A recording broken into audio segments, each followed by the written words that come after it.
Portcullis House, the Wilson Room.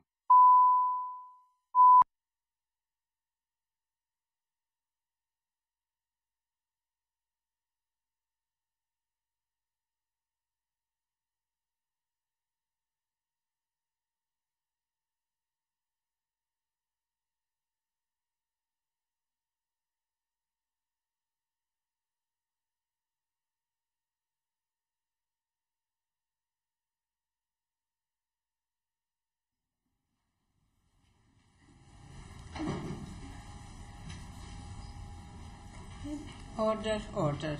And I thank you very much for coming along this morning, Minister, for our last oral evidence session with regard to our sanctions inquiry, and there's certainly been a lot of interest in it. I wonder if you could introduce yourself and your colleague for the record, please. Thank you very much indeed, Chair, and thank you for having us here today. I'm Esther McVey, Minister for Employment, and I'm joined today by Chris Hayes, Labour Market Strategy Director of DWP. Well, you're very welcome this morning. The legislation for the bringing in a much tougher ESA and JSA sanction regime was passed in the Welfare Reform Act of 2012, and in that piece of legislation, the minimum JSA sanction went from 2 weeks to 4 weeks, and the maximum went from 6 months to 3 years. Now, these are quite sizable lengths of time.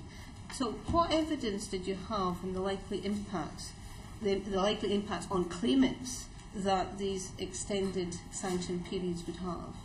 Okay, well, first of all, sanctions have always existed since benefits began, and they were put in place as a deterrent, but actually an aid to ensure that people go for the right support or the best support to get them into work. As Oakley said himself, who's done the review, that sanctions are a key element of the mutual obligation that underpins both the effectiveness and fairness of the social security system. But that wasn't my question, Minister. My question was actually not about sanctions per se, but the fact that the piece of legislation increased the time that people could be sanctioned for, and as a consequence of that suffer much harder and harsher financial penalties for people who, by their very definition, don't have a lot of money in the first place. Well, actually, when you look at the sanctions comparison table, which I was getting to next, actually what did this government set out to do? And it was actually to have a notion of a sort of fairness and consistency and knowledge for what actual sanction you were going to get. So actually, pre the change, a low-level failure, not undertaking specific word search, could be for JSA either 1 week, 2 weeks, 4 weeks or 26 weeks, and the person wouldn't necessarily know they'd got that, whereas now it would move to a 4 weeks definite known and 13 weeks, so it's actually half the length of time. My question was about the effects of that length of time without money would have on individual claimants and their capability of managing without any financial support. Okay, so what evidence did you have? There must have been evidence that said, if we bring in this stricter regime with these longer penalties, this potentially is the effect that will have. Okay. Well, there were two parts to the question. One was that actually we'd altered the time, but I was pointing out the inconsistencies, and actually low-level sanctions were half potentially the length of time under the new regime, but equally looking at all the international evidence which suggests that actually sanctions do have a positive impact on people getting into work, and there's two parts of that. One, it has a positive impact for people moving into work as a deterrent, and actually afterwards further research, should somebody have been sanctioned, that it helps them into work. That's still not my question, Minister. My question is, what evidence did you have, what research had been done that would suggest that, would tell you what the impact, the financial impact was going to be on claimants who were suffering a penalty of anything up to 3 years? Was there any evidence that said, was it just, oh, well, it's working at this level, so let's increase it because it will maybe make it work even more because the penalties will be so horrendous, nobody will want to do it?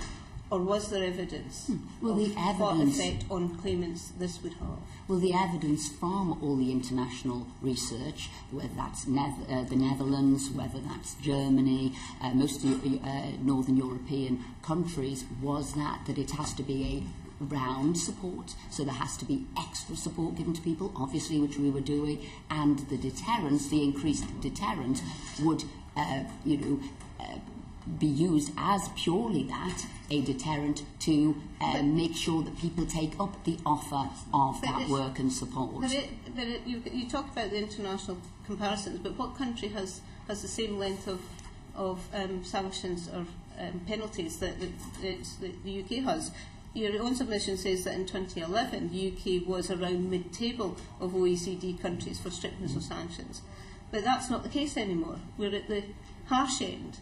So again, I'm asking the question, is what evidence was there and did you have about the likely impacts on claimants and their ability to manage financially, not whether it made them get into work or not, but whether for some the sanction was already in place. It can't be lifted. You know, if you've got a 3-year sanction, it can't be lifted 6 months down the line. It's a 3-year, and that's what you've just emphasised this morning, is that once they've got the sanction, that's it. So there's no way they can lift it, therefore they will not have any income from the state in that 3-year period. What evidence was there of the kind of impact that would have on individual claimants? Well then, if people did get the 3-year sanction, and actually the number of people who've got 3 high-end sanctions over a limited period, 52 weeks, is actually 0.00057% of the referrals. But actually what then is in place is hardship payments, and that then comes into existence, and if somebody's vulnerable, they would get the hardship payment straight away. So it is part of the support, it is part of the deterrent, which international research says works in helping people into work, and knowing that that support is there. And the number of people who've got that high level sanction, as I said, is incredibly low. But what we did do, which wasn't there before, was have this consistency of approach, that people would know what their sanction would be, and that actually it is a far more tailor-made to it to prevent people getting a sanction. Can I just, just see if we can get you to point to any other evidence that actually points that tougher financial penalties are actually more effective at encouraging people to meet the conditions of benefit receipt and to move into work than if these penalties were less stringent? Certainly in your submission to us, we haven't seen anything that says that they are more likely to get into work and more likely to be encouraged to fulfil their conditions if the sanction is short or long. There doesn't seem to be any differentiation there. Maybe I can help, Chair. On the point about the sanctions regime, the point is that a conditional benefit system, as the Minister has said, is a part of all developed countries' social security systems. The key is to have an effective conditions and effective sanctions. But that's my question. What evidence do you have that it's effective? So and you haven't heard anything this morning that tells us why, if it is effective.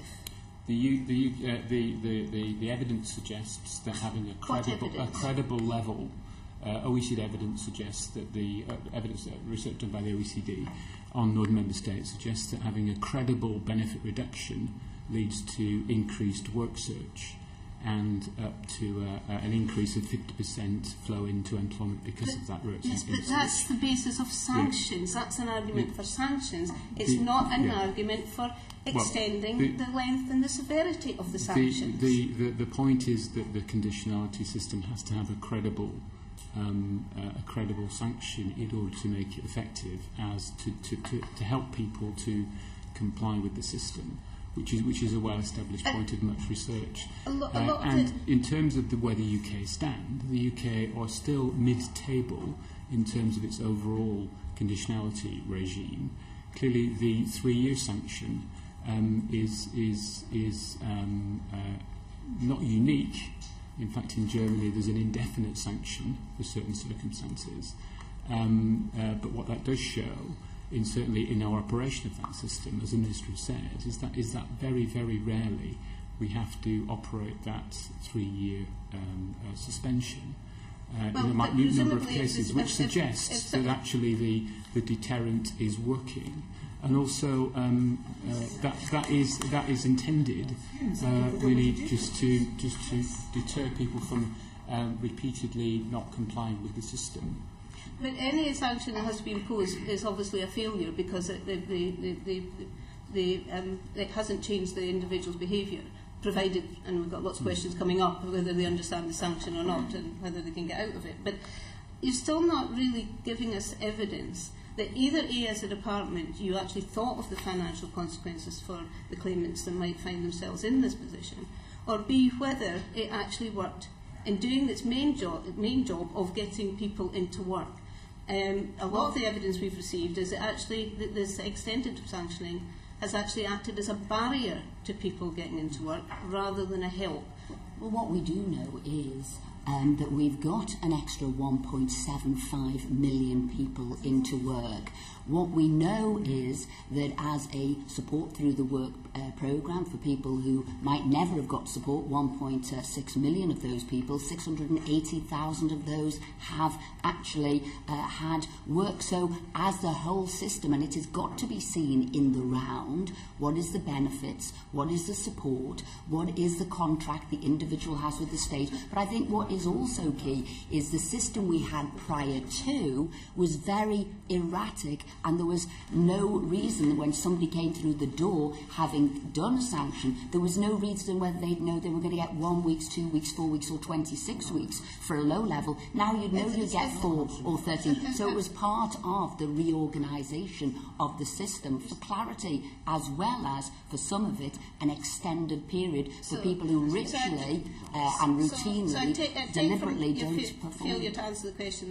You didn't do any research, you didn't have any evidence that you as a department, that you considered the financial effects that would have on individual claimants as a result of these extended sanctions?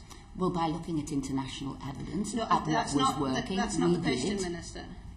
You obviously you thought for some reason that this would work, therefore you were going to do it.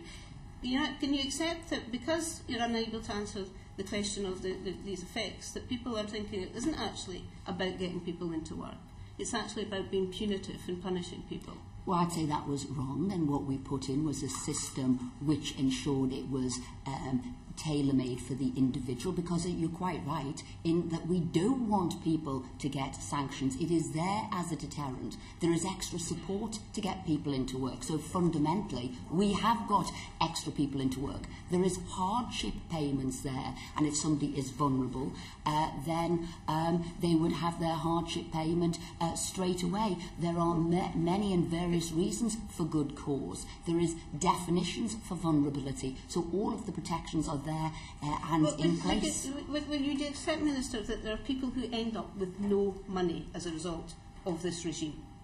There are people who would have support through the hardship payments. There are people who would know beforehand what is going to happen. The hardship payments are limited, so someone who's on a 3-year sanction is not going to be able to rely on hardship payments all that time, indeed even a shorter time. Well, that isn't correct, actually. They would. If you're a single GSA claimant, how much would someone be able to get through hardship payment? 60%. But as we said, on that 3-year sanction, we've said it's 0.00057% of referrals would have had that, and it could actually be less than that, because some of those people could have gone into a job, and if they'd remained in a job for 26 weeks, then that actual level of sanction would have had a line put through it. I think we've got questions about hardship payments coming back. Sheila, do you want to come in? I'd really like to know what extra support is given to people who are sanctioned. So if somebody is issued with a sanction, what extra support is given to them at that point? If they've been sanctioned. If they've been sanctioned, what extra support is given to them? So if somebody's sanctioned for a month, do they get extra support during that month to find employment? Yes, because they would still be engaging with Job Centre Plus to help them into work. But there's no extra support. You did use the words extra support. Oh, well, I was looking at the what would happen as the overall package. I'm sorry, Minister, you said that when people are sanctioned, they get extra support. And in fact, you've now told us that people don't get any extra support. And isn't it the fact that somebody who's been sanctioned is very often has so much to do with sorting out their financial position, sorting out whether they're eligible for hardship payments, which is not always straightforward, sorting out their housing benefit if that's been stopped, that actually that can be a deterrent to looking for work because you've got all those other problems to deal with. Okay. Not accept that that's an issue for them. But let's look at the number of people then who work with the system, who are on the ESA claimants. Most people do actually comply with the system, and that is over 99% of people would have complied with the system, and that is to give people extra support to help them into work. But Minister, the issue is, we're looking at sanctions here, and even if and the vast majority of people, of course, want to find work. That's what they're doing. They're not people who need to have a stick. That's not the deterrents that are making them look for work. They want work. But the people who are sanctioned, a specific question I asked you about, is it not the case that when people are sanctioned, say for 4 weeks even, they have so many things then to sort out in their lives that it actually may be a step back from looking for employment? Well, first of all, they do act as a deterrent. So yes, I agree, most people are wanting to look for work, but actually even claimants themselves will say this notion of a sanction, over 70% will say this actually ensures that they do comply and conform and look for work. So actually it does have an effect on the individual to know that. Your assumption seems to be... But those aren't assumptions, they're their answers. That people need, that people are somehow naughty children, that people who are unemployed are naughty children who, if you don't apply the system quite rigorously, regardless of whether it's working, that they wouldn't be looking for work. No, I didn't say that. These are the answers from the claimants themselves, and they say the actual sanction will ensure that they will adhere to what's going on. Those are the answers of claimants themselves. And as I said, sanctions have always been part of the benefit system. It's nothing new that we've introduced. You have introduced punitive sanctions, though, and you have given absolutely no evidence so far this morning that is effective in getting people into work.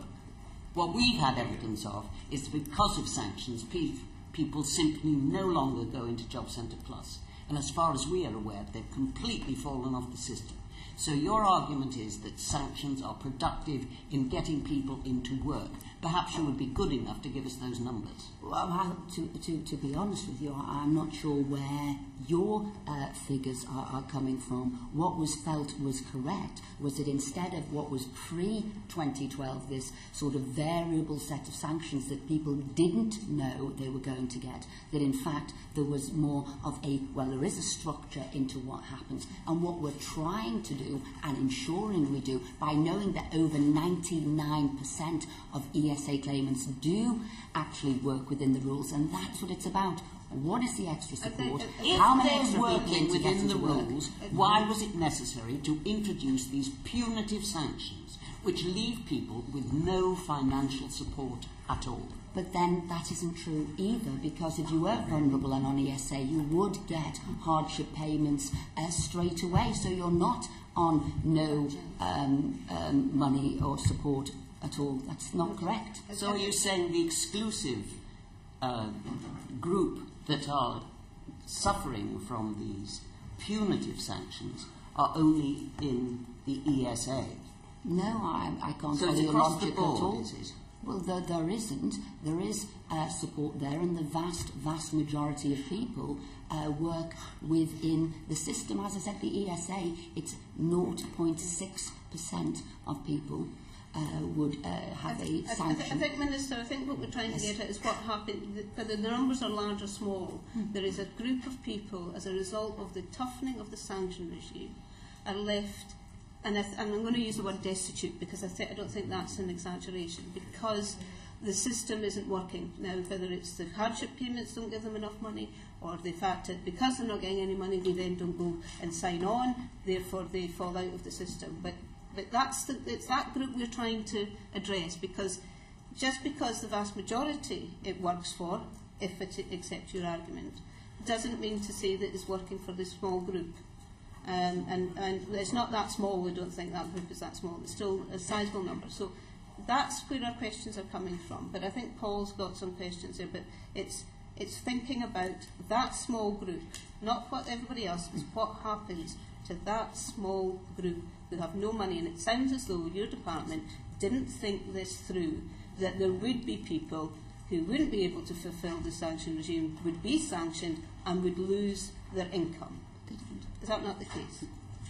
Could I perhaps I could help? The importance in a conditionality system is to have a credible benefit reduction to ensure that people comply, and the system has that, and as the Minister said, 99% of people comply with the system, is to have a system of clarity so that people understand the sanctions.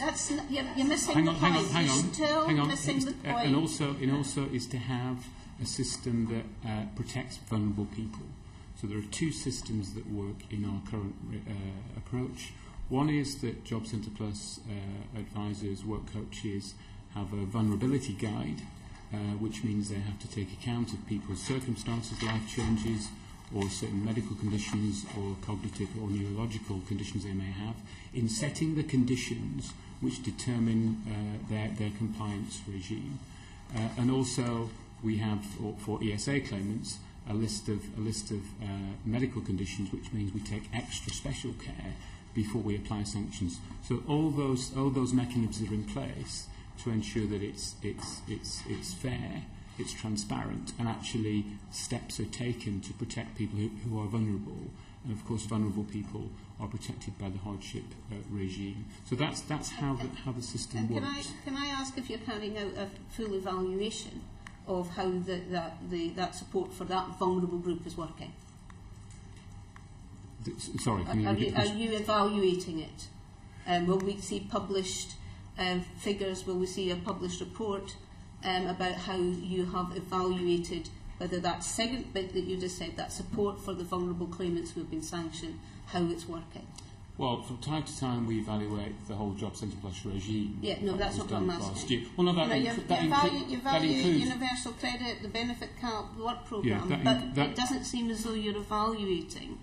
We evaluate the operation of the Job Centre Plus regime, which includes all aspects of that, including the operation and understanding the sanctions regime, which is where the quotes came from earlier that the Minister made in terms of people's understanding of the sanctions regime. But you've got a much tougher sanctions regime. You evaluate other things separately within the department, but you're not going to evaluate. We'll evaluate that as part of our overall evaluation. You don't think it should be a separate? Well, I mean, I think that evaluation will take that into account. And clearly, when we evaluated the work programme, we took the operation of the sanctions regime within the work programme into account. Yes, but there's also there's ESA involved. There's just one thing when we talk about a much tougher regime. I have to say, if I was a claimant coming in under the previous regime, where I didn't know what sentences where I was going to get, whether I was a variable, whether I was going to get a disentitlement, or whether I was going for between 1 to 26 weeks, rather than now knowing it could be a fixed amount for a certain amount with much clarity. I actually feel that was a more harsh regime, not knowing what you were going to get when you walked through the door. By harking back to the previous regime, where the numbers were much, much smaller, doesn't help answer what you're responsible for, which was bringing in the new regime. And I'm going to definitely go to Paul. Can I also clarify that point when we talk about numbers that were much, much smaller when we look at what they were? When I checked for May 2010 and I looked at June 2010, the difference was 56,000 or thereabouts in May 2010 and 60,000 in May 2014. And with that and with the difference there was actually a whole host of extra people who are now being helped and supported through the regime. So I question this, huge difference in numbers as we look at that system. I'll find different things. Paul, definitely this time. And it is worth going back actually to the previous regime, I know which the members opposite seem to be running away from. Because did we not have before the 2012 Welfare Reform Act a conditionality regime based upon punitive sanctions? Was it not the case that we had a depersonalised regime of sanctions where you were trapped if you had a literacy problem, a numeracy problem, a learning difficulty, and that the precise point of the claimant commitment is to have a more personalised regime that addresses the individual needs? Is it not the case that with greater stringency you can have greater personalisation of the conditions that the benefit claimant is working under? Was the last such a conditionality regime under the previous system actually not more cruel because it left far more on the scrap heap? Well, I would agree with all what the honourable member said there. The whole focus of this was to make it more personalised, to have a claimant commitment, to understand the needs of the individual, then also to ensure that there was good cause, and actually this booklet is sort of the numbers of good cause and the examples of good cause. There are a list of sort of vulnerable cases, vulnerable, which is a full chart here of what the vulnerable conditions could be, and that was what it was about. It was about clarity, so you know what the actual sanction would be, what its length would be, why you would have it. So I think that clarity there, rather than the variable way it was done before, and also understanding the individual and having a commitment between the two of you. What is it you'd want to achieve? How are we going to get you there? And what extra support are we going to give you at the same time? So I look at training and how that has increased from 2010 to 2014 from, say, 250,000 just over, to now over 500,000 people. So that extra support for the education, things like work experience, sector-based work academies didn't exist before. They now do, and with all that extra support to get you into work, to give you the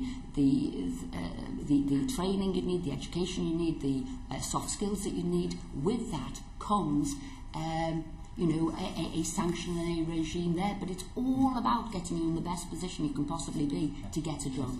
And in terms of the extra support that Mrs Gilmore refuses to accept exists, is it not the case that where an individual has been sanctioned by Job Centre Plus, that this draws attention to the individual's reasons why they may be in breach of their conditions, and has actually flagged up issues relating to literacy, numeracy and learning difficulties that were buried deep below the surface, were not being uncovered by the previous system of conditionality, now are being uncovered and can now be tackled, particularly by work programme providers?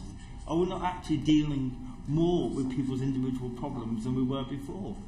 Well, that is the case, and that's what this government set out to do, was to reach out to those people who couldn't get a job, understand why they weren't getting a job, what was the extra support they needed, how do we do it, but how does it work within the whole system to make sure the support's there, there's personalisation's there. Yes, sanctions are there, because that voluntary desire to take on a course didn't always work, and in fact the notion of a mandation for a lot of people helped them do things that they would never have otherwise have done for themselves, and it is those people who needed the help the most, who needed the most encouragement.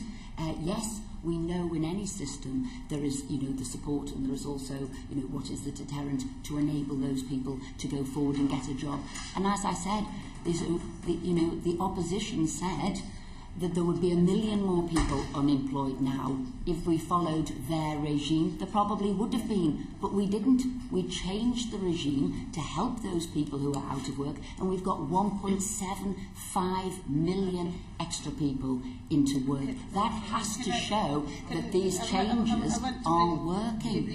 I want to bring you back to the purpose, which is about the sanction effect of individuals, and Anne-Marie's got the next set of questions. Minister, clearly whenever you produce a policy which is focused on how you move people who are out of work into work, you need to look at all the different bits of the system and see how they work together. So you need to understand how a system of sanctions might work, the elements of the conditionality, the elements of the support, the coach.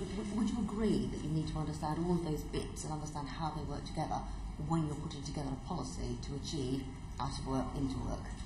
And that's what we do, and that's why you keep it monitored to ensure that it is working the best it can work. I'm pleased to hear that, Minister. Could you perhaps articulate for us, not so much about historic research, which is what previous questions have been about, but what work you're doing now, which actually is some active research on all the different pieces of the system, to see how effective they are. We spend a lot of time talking just about the bit which is about the sanctions, but the bit about the coaching and support, the bit about the conditionality itself.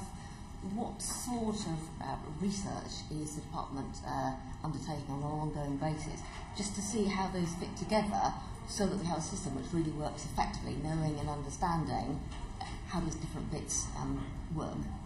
Well, there are various ways that that's done. So after the Oakley review, when it was decided, looking at the work programme and communications, that needed to be improved, looked at, monitored, well, we extended that right across all sanctions and all forms of communications.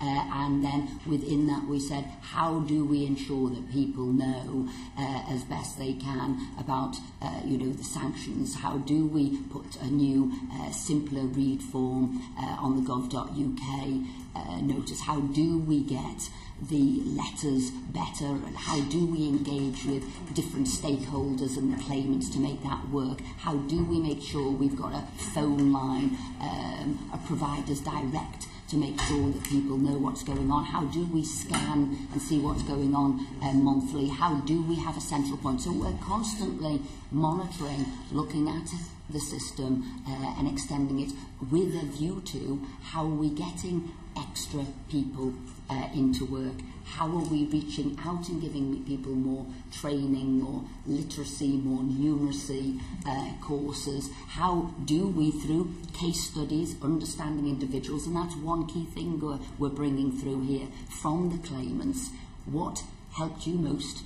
What has supported you best? And how have you got into a job? So we're understanding it from the claimant, getting their case studies. They're saying, what is the satisfaction rates? How were we treated? How do we view the courtesy with which we were dealt? So we're constantly monitoring all that, but understanding it from a claimant's view, from somebody who thought they might never get a job to somebody who's been on a work experience, been on a sector-based work academy and got a job, and how that then is fed into the system, and how they can help other people who are equally as vulnerable. You haven't even attempted to answer the question. We're looking today about the effects of sanctions post in the Oakley review. So all the other stuff that you're talking about might be very worthy, but that's not the question. And the question we're looking at here is, if research showed that sanctions didn't work to do all the things that you've done, because actually a lot of the stuff you've described it doesn't need sanctions, would you keep the sanction regime in place? We'll put it this way, even the Bank of England have come out and said that how have we got and supported so many extra people into work, that they believe it is now part of a more rigorous welfare to work system and greater sanctions. That in itself has helped us now. The UK last year created more jobs than the rest of Europe put together. But it is part of the same system. Now, if you found that financial sanctions weren't the deterrent, would you still have them? But they have always existed, they're always part of it, and we've looked at and given you all of the reference from international evidence that say that it works not only as a deterrent, but once people have had a sanction, getting them into work, that financial withdrawal was key. So both sides. You're saying you think that benefits are essential, that sanctions are essential. You cannot have a welfare to work system without punitive sanctions. But that's not me saying that. Since time began, and that's all international evidence saying that. But that's you're accepting the international evidence, as you say, that only a welfare to work system that's successful to get people into work must have harsh sanctions. Financial sanctions, and that is acknowledged across the world through the OECD, through the latest reports, and I'm giving you those from Northern Europe and Germany, so it isn't what I'm saying, and sanctions have existed since benefits began. I'm going to bring Theresa in and then I'll come back to you. You talk about all the new jobs and the extra people who've got into work. How many of those people had been subject to sanction in the previous 2 years? Well, what we know is that when people will be sanctioned... How many of the people who are now in work who weren't in work had been subject to sanction? Well, there would have been a part of the whole cohort of people who... No, hang on, there's two parts of that, though, isn't there? It's one question. There is. How many? You're saying the new jobs are a result of sanctions, and we're saying we're looking for evidence of that. So I'm asking you, is there any evidence that those people who got into work had been subject to sanctions? I think the German research... Okay, hang on, please allow me to finish. The Germans would say anywhere over 50%. International evidence would say 25% to 75%. Within you're responsible for how many of those people had been subject to sanctions? Within the UK, because you have got to look at its entirety for those people who haven't been sanctioned, for which it was a key part that they took part in the work that was there and the training that was there that helped them. And of those who were sanctioned, and we look who are no longer claiming benefit, who have been sanctioned, then the destination survey would say probably about 68% of those who are no longer claiming benefit, who had been sanctioned, would have gone into work. Could we just clarify then? So what you're saying, if I'm clear now, is that of these people who have found work, the deterrent of a sanction may have helped them into work. But of the people who were actually sanctioned who are no longer claiming, we don't know because there is no follow-up. Is that what you're saying? Well, to be a presumption, maybe. No, to be fair, the following through of where people had gone or not gone into work stopped under the previous government in 2006. We then did a destination survey to find out where people were going, and that says roughly about, that we know of, 70% will go into work, roughly 15% will go to another benefit. No, hang on a second. And then other people have moved on to other benefits. That is the same proportion that they have said would be about the same proportion if people had been sanctioned and then come off benefits following a sanction. It would be in about the same percentages. Okay, Anne-Marie, do you want to come back in?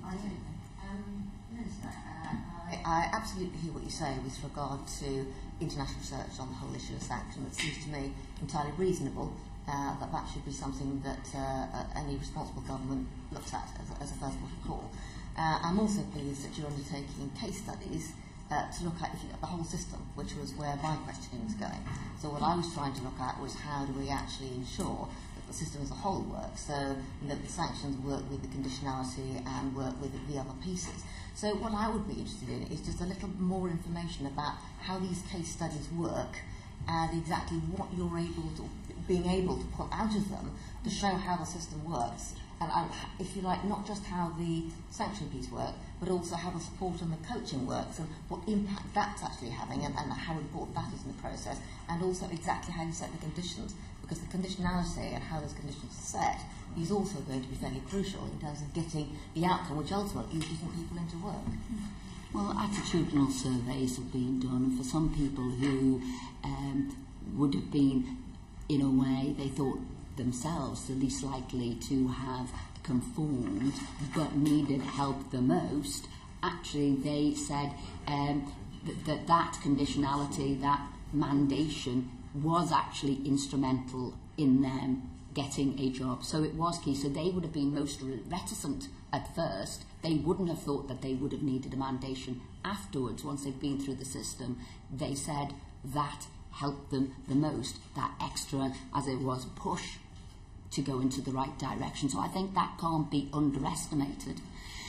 We know in itself just a voluntary system doesn't work, and the OECD says again that mandation is key to get increased people into work.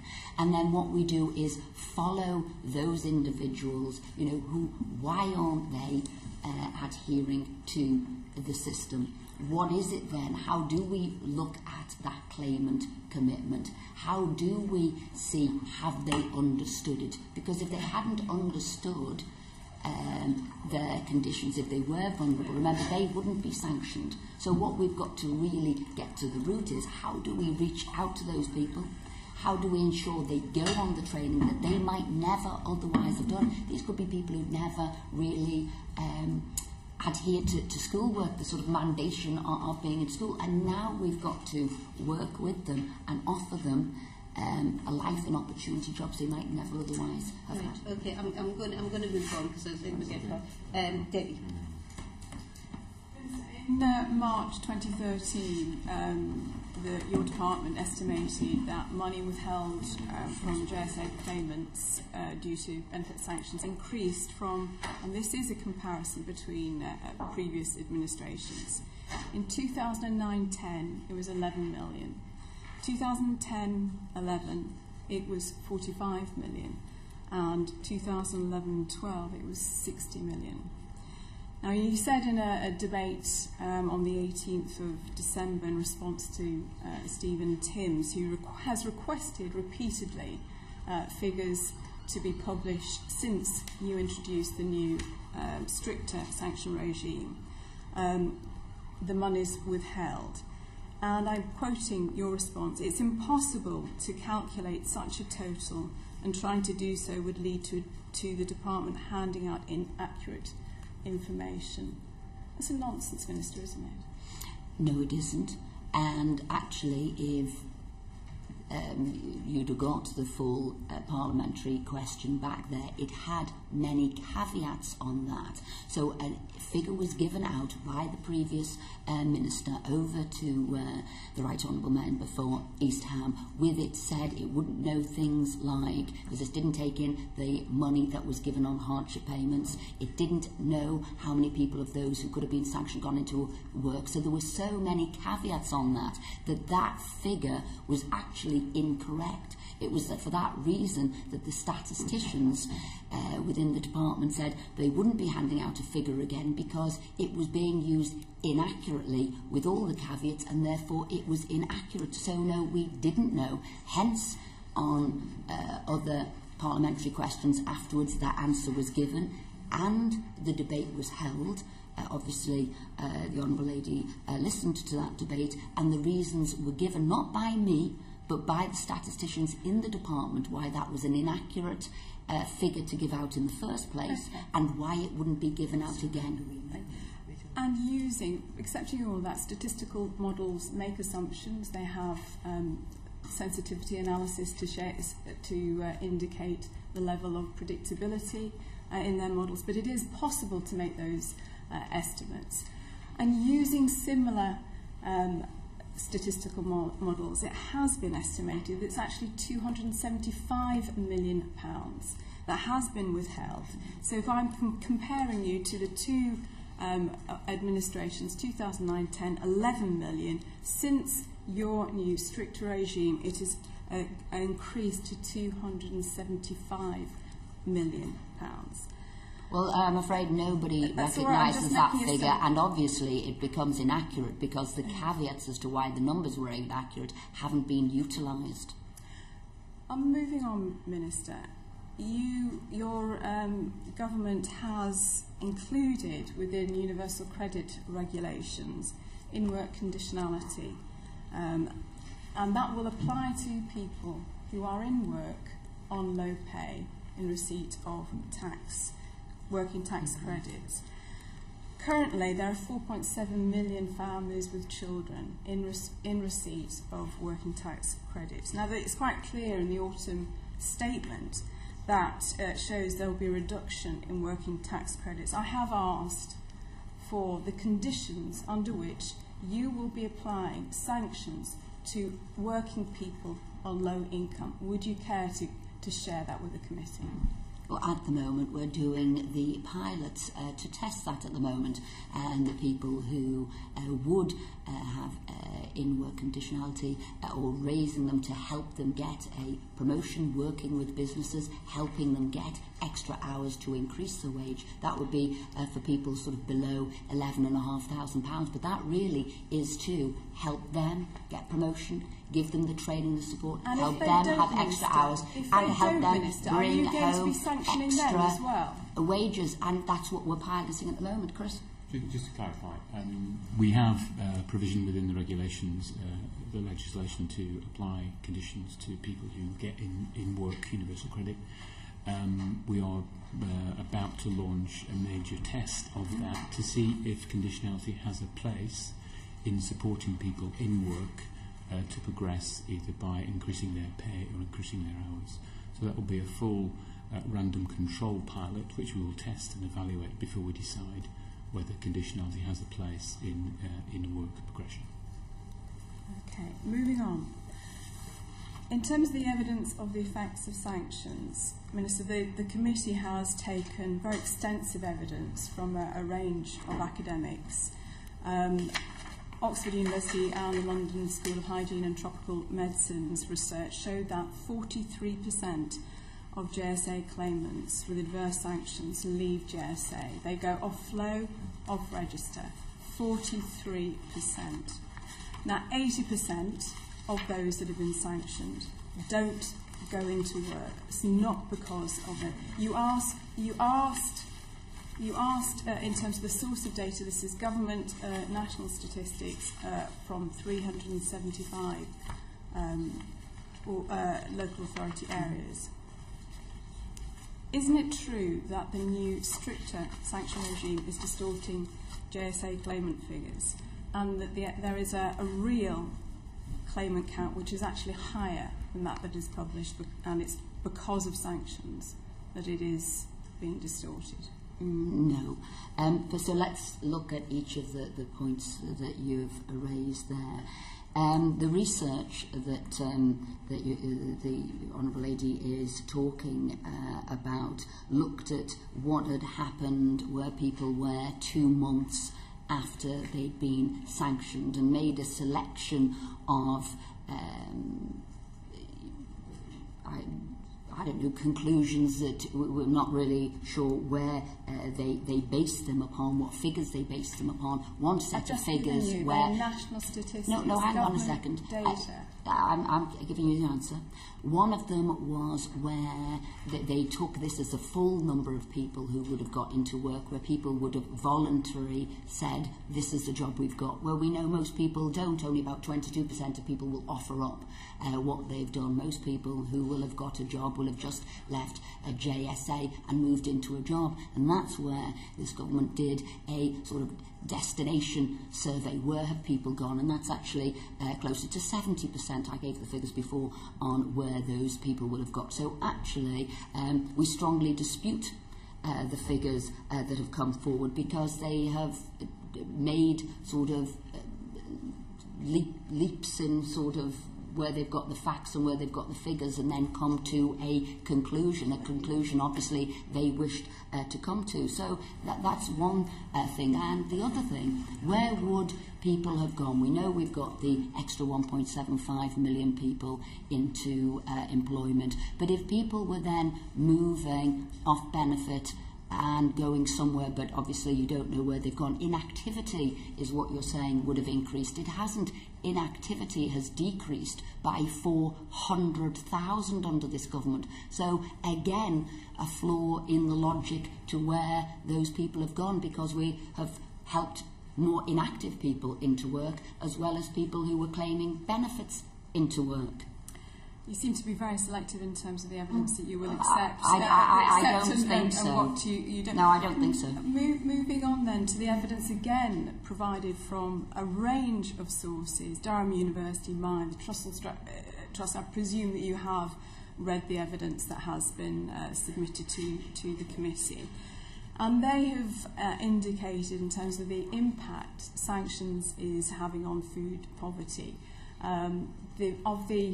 over 1 million food parcels that were provided last year, 45% were accounted for by sanctions. In my own constituency in Oldham, it's 60%.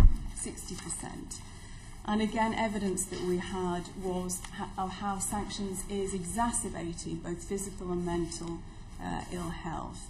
One example that was provided by Mind is a woman who discharged herself from hospital because she was afraid to miss an appointment for fear of being sanctioned. And today we have the report from Crisis and JRF linking the increase in homelessness directly to sanctions.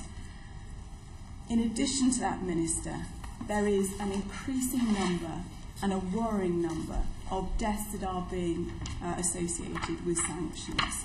So I'd be grateful if you could share with the committee how many peer reviews has the DWP conducted following the death of claimants. Does this include all deaths or suicide? How does this compare with other years? And how many were associated with sanctions? Well, first of all, let's look at the things that you have said there.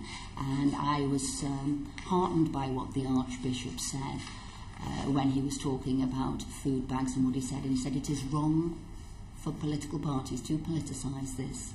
And actually, it is a very complex reason, as the APPG said, why people are going to food banks. So to politicise it in the way that the Honourable Lady has done, even the Archbishop says, is incorrect. And actually, political parties, in all ways, are looking at how they best... This is a humanitarian issue. I'm sure colleagues across the way always also share the concern about food banks. So let me finish that. So they said, said it was a very complex reason, and to politicise it as the Honourable Lady has just done, you've just done, is incorrect and wrong. And what we've got to do is see how do we best support people, which is what we're doing. Can I get back to the questions, Minister? How many deaths have there been associated with sanctions? So that was the first comment that you made that was, inconsistent there with what actually was said and what's happening, and how people said don't politicise it, because it's much more complex than that. And actually what we're doing is helping people into work as best we can. So I think that needs to be key. And then, although obviously we look at our whole system as a whole, and we make sure through quality assurance, how have we helped people, how have we supported people, are we doing the right things, and through the guidance we've got, how we check if people are vulnerable. There is a whole host of checks that an individual, an advisor would do, the work programme would do, to ensure that we are best helping and supporting people, to ensure that those who are vulnerable Minister, aren't sanctioned. How many peer reviews has the department conducted, and were these deaths and suicide, including suicides, and what was the outcome of that in relation to sanctions? It's a simple question. Surely you will have that figure. Well, I think the way you're inflaming this, so I'm sure obviously you don't wish to do that, and we do look at all of these cases, of which there has been, I'm right in saying, 49 peer reviews, and we look at that and say, was everything that we did, that were part of our processes, that were quality assured, that follow right the way through, that was right, and that's what we do to reach out and help those people. But I think the Honourable Lady would also understand that suicides and what happens there is a very, very complex situation for that individual.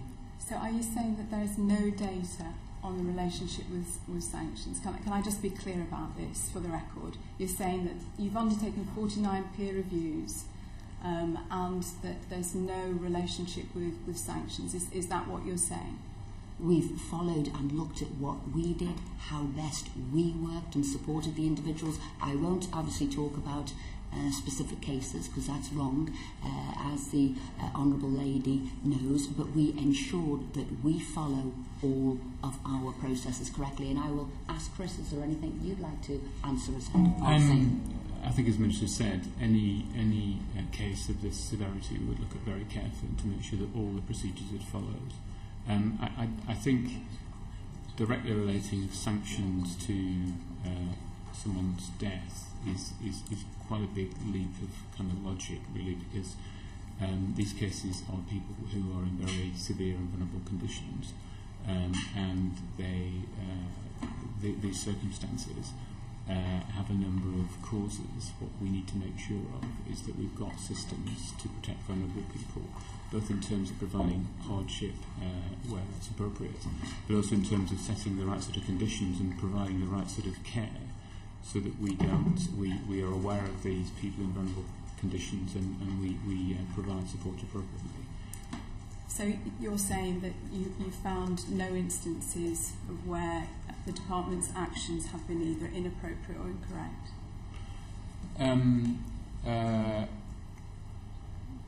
I'd have to look at the peer reviews in detail, but my point being that we found no particular case where, as a direct result of sanctions alone, that has led to someone being in that situation.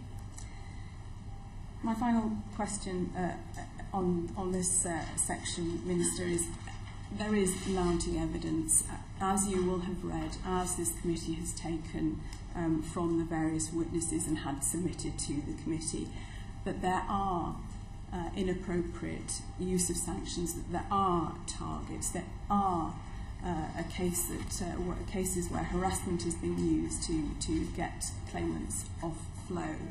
Your own reviewer, Matthew Oakley, said as a matter of course he would expect a more detailed review of the full scope of the sanctions regime, given the very serious nature of the evidence that we have had against the introduction of the new, more strict sanction regime. Will you finally agree to have an independent and full inquiry into sanctions?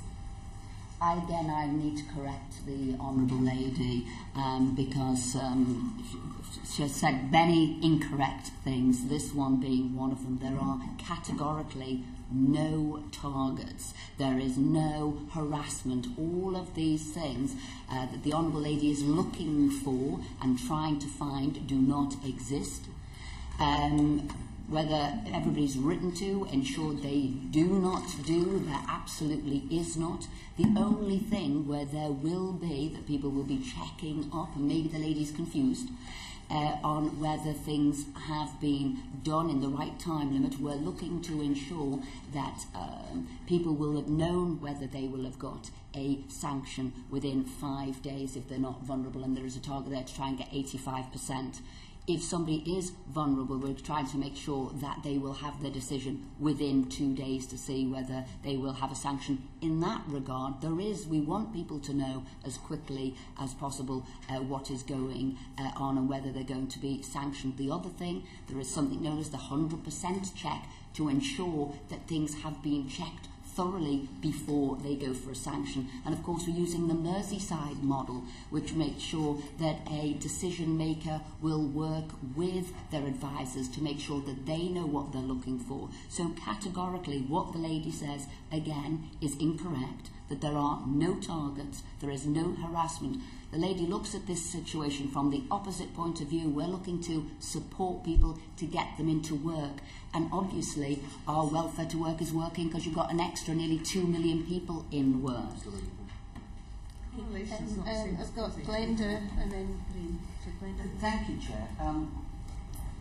Essentially, what I would like to know, and perhaps both of you could forward a reply, if so much detailed, personalised care is being undertaken by the decision makers, why are so many people being sanctioned and being punitively sanctioned? Well, why is the system not working? No, hang on a sec. Again, I need to correct the Honourable Lady here. We know that how many people conform? The vast, vast majority, over 99% of ESA people conform. If we look at how many ESA claimants are being sanctioned a month, and that's what we looked at, it's 0.6%. So I have to say that isn't correct. What's that number of people? 3,000, that would be a month there. That would be 3,000 people a month. who you admit are the most vulnerable, who are going to be sanctioned, despite a system which, according to you, Minister, is both personalised, sensitive, extremely detailed, and its aim is to support these people into work.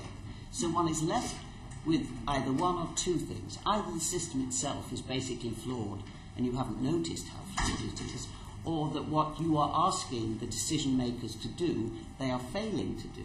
But the bottom line is that sanctions aren't working. No. So when we say, as I said, 0.6% of people, and actually the number of people being sanctioned is falling, the number of people who've been sanctioned for ESA is lower in 2014 than it was in 2010-11. So obviously the extra support we're doing is helping, and those people who have been sanctioned, who would be vulnerable, again would be supported with hardship payments. So at every layer there, we are supporting the most vulnerable. And as I said, here is the document for good cause to check, and here from home visits. Home visits has been nearly 130,000 home visits for people who are vulnerable, from people who could have agoraphobia, alcohol abuse, mental illness, depression, schizophrenia, stress, nervous shock, eating disorders, depressive reaction. All of these people would get home visits and then they might not be sanctioned. They might be, and therefore my question is this. Again, if the system is so perfect, if there is this detailed acknowledgement of the individual claimant's illness, mental, physical, why is it necessary to sanction them? I would imagine that no system is perfect. I'd imagine that. But I would say with a 99.4% rate of people working within the system, I'd say we've got that at a very high number. And of course we want to do better. We'd want 100%. But at 99.6%, 99.4%, I'd say we are doing well with that. The 99%, is that 99% of all people who are on ESE, or only ESE claimants who are on the RAG, or only ESE claimants who are in the RAG group and are subject to conditionality? Because that's an important distinction. There are many ESE claimants who are not subject to conditionality at all. So in using a figure, because you're using a specific figure of 99%, could you just clarify what that refers to? But that is the people on the RAG, the work-related activities, because obviously if you're in the support group, you would have no conditionality whatsoever. These are the people, and remember, the people on ESA there who are in the RAG group, they don't have to get a job, they don't have to take a job. What they've got to do is steps to getting them on the way to a job, because the people who are the people who are in the support group actually don't have to take any of these steps. That's why I asked the question. I just want to know what your 99% for. 99.4. Can I just be clear? You just said that there's 30,000 ESE home visits. Sorry, you said there was 30,000 ESE home visits was what you said. Can I be clear? Are these all sanction-related home visits? Because that sounds a large number of, before you sanction somebody on ESE, one of those conditions to get a home visit. Is that what that 30,000 figure refers to? That was 130,000 visits. Sorry, 130,000. Yes, it's about 40,000 visits a year. Right. So 130,000 home visits. Are these all sanction-related home visits? So it's an even bigger figure than that. The visits are made prior to a decision about a sanction. Right. And how many of those result in sanction?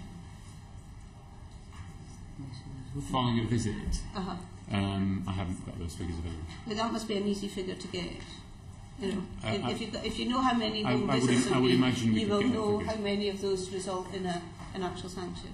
And if it's severe enough to want a home visit, then there must be questions as to whether the sanction was a relevant course of action. Surely. Well, a core visit would only be made if someone has got one of the conditions that the Minister has mentioned and is on the ESA. And that's still 130,000. Yeah, that's right. And that's then, right, it's a lot. And then the visitor would make sure that actually the claimant understood what was required of them, and had understood what they need to do in terms of providing a good reason for not complying. And if they didn't understand, then they wouldn't apply a sanction. If they understood but hadn't got round to submitting good cause or good reason, then they'd make sure that was done. It would be useful if we could have the figure of the number of those home visits that actually resulted in the sanction, or conversely, the number that didn't result in the sanction. Could I just one final very quickly, and then I'm going to just on the issue of the additional support which is afforded to the most vulnerable people who have, despite the system, been sanctioned. You have said they get extra support, for example, hardship payments. Could we have the figures of the number of people who have been sanctioned and who are in receipt of hardship payments, please? I know that they haven't released those percentages so far, but they will be coming out. But I can tell you it's the vast majority of people applying for hardship payments get them, and I believe the next set of hardship figures will be made. That wasn't my question, Minister. I wasn't talking about the application for hardship payments. I was asking, in the light of what you have been saying to the committee this morning, of all those people in the most vulnerable groups who have been sanctioned, you have argued that they are supported by hardship payments. What I am asking for is, would it be possible for you to furnish this committee with the number of people who have been sanctioned and the number who automatically receive hardship payments? Could you do that? We are compiling hardship figures at the moment, and we're just validating the figures. When we've done that, we will publish them. When did you start compiling them? I think these figures run from the last 12 months, maybe the last 18 months. I'd have to check. But we're sort of... so can we have the figures before Parliament dissolves? I can't give you a date at the moment. Thank you. I've got Graham first and then Nigel. My question's for Chris or the Minister. You mentioned the Merseyside model. I was just wondering if you could just remind the committee on how that works, because inappropriate sanctions, nobody agrees with that, but mistakes are made. How has the Merseyside model helped to avoid mistakes being made?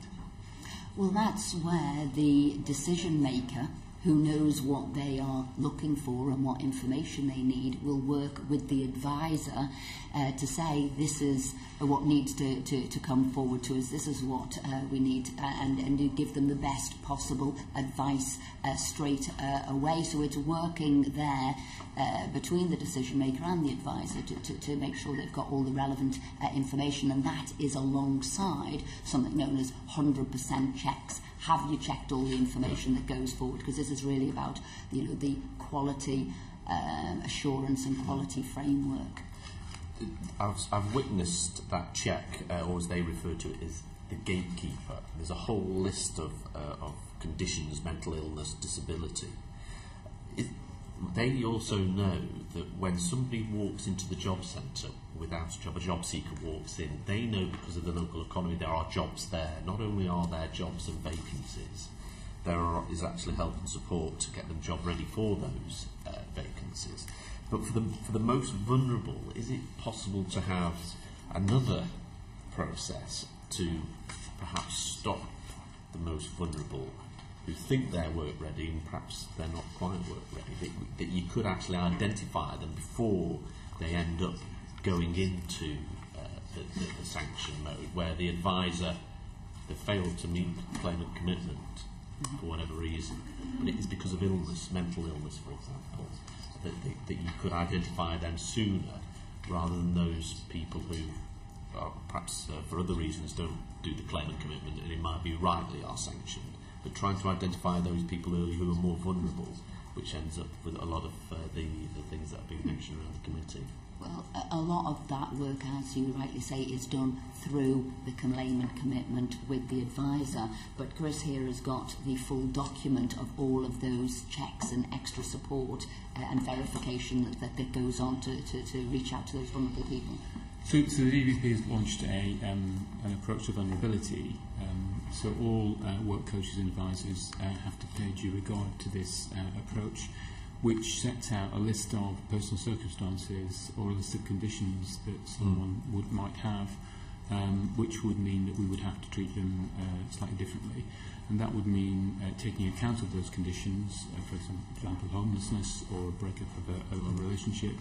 It would also have to take account of any of the listed medical conditions in terms of setting the conditions for which that person has to meet. And so that's taken into account right at the start, so that when the claimant commitment is formulated, there's an understanding that that might be limited in some cases because of either personal circumstances or because of certain difficulties that the person might have. Maybe that might be cognitive difficulties or other conditions. And is this a relatively recent thing which will iron out and filter and stop? Yeah, this was published within the last 12 months. It's published on the DWP UK website as well. So are you confident that these changes that have been made will perhaps prevent some of the stories? I think these changes alongside the claimant commitment help to make sure that the conditions we set are right for that particular person. Okay, thank you. Nigel? Can we just go back to the questions on what happens to people after they've been sanctioned and they've left with benefits? Because I'm assuming you'd quite like to know what outcome people have. I mean, is that right? So is there any work ongoing now to try and find out what happens to people after they come off benefits? So we did. The data we have is at the moment is recorded on the kind of benefit system. And that's not very robust. We know about 44 people who leave. 44% of people who leave the benefit system or benefits go into work. They tell us about 40% leave and they don't tell us, so we don't know where they go. The last survey we did in 2012 told us about 68% of people go into work. We now have the direct feed from the HMRC real-time information system, which we're starting to use to be able to track people's progress. We've not used that in that way before, because we've been concentrating on making sure that feed works in universal credit, because that's used to adjust people's amounts of benefit as they earn. But that will give us a very reliable source of people who leave benefit and go into work. But it's not available in that form yet. So that's what we're developing. Because I suppose certainly people who've been sanctioned, it would be useful to know what happened to them, wouldn't it? So that's a piece of work that you would do to compare RTI data with those who've come off benefits because they've received sanctions and try and see. I mean, the RTI data will provide us with a wealth of information amongst that, in terms of we will be able to check what happens to people who aren't sanctioned and what happens to people who are sanctioned. So we'll be able to do all those checks. Because remember, in the universal credit world, people moving off benefit won't be any use to you, will it? Because they'll just have moved from out of work into the in-work part of the same benefit. So presumably you must be producing a new target and a new way of measuring performance. So won't that kind of fix this knowledge gap? Yeah, the targets we have or the performance measures we have in universal credit, there are three. One is someone moving into work from no work to some work. The second is sustainment in work over a 6-month period, and the third element of that is progression in work over a longer period. So those are the performance measures we're starting to develop in the universal credit. Paul, I know you had to leave. You've got time to answer your questions. Yes, the committee staff who are directing our work are keen to look at the Oakley review and the government's response to it. They want me to focus on two aspects that has not been progressed so far, which I will come on to in a moment. But I, as an individual member of the House, would like to ask a slightly different question to what the committee staff want from me, which is... I've told Paul you can ask any question you like. That doesn't really feel to be the case on this committee. No, that's not true. But go on and ask your question. Can you confirm how many of Mr Oakley's recommendations you've actually implemented so far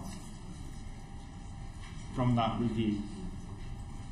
Well, out of the 17 that were all accepted, most of them now have been actually implemented. The only ones that haven't been are the ones that would require sort of contractual changes with the work programme. So whether it was the strengthening the guidance, that's done, that's accepted, whether it was looking at the extra communications, the letter writing, working with stakeholders, working with claimants, that's been done, whether it was bringing in the provider direct, that has been done.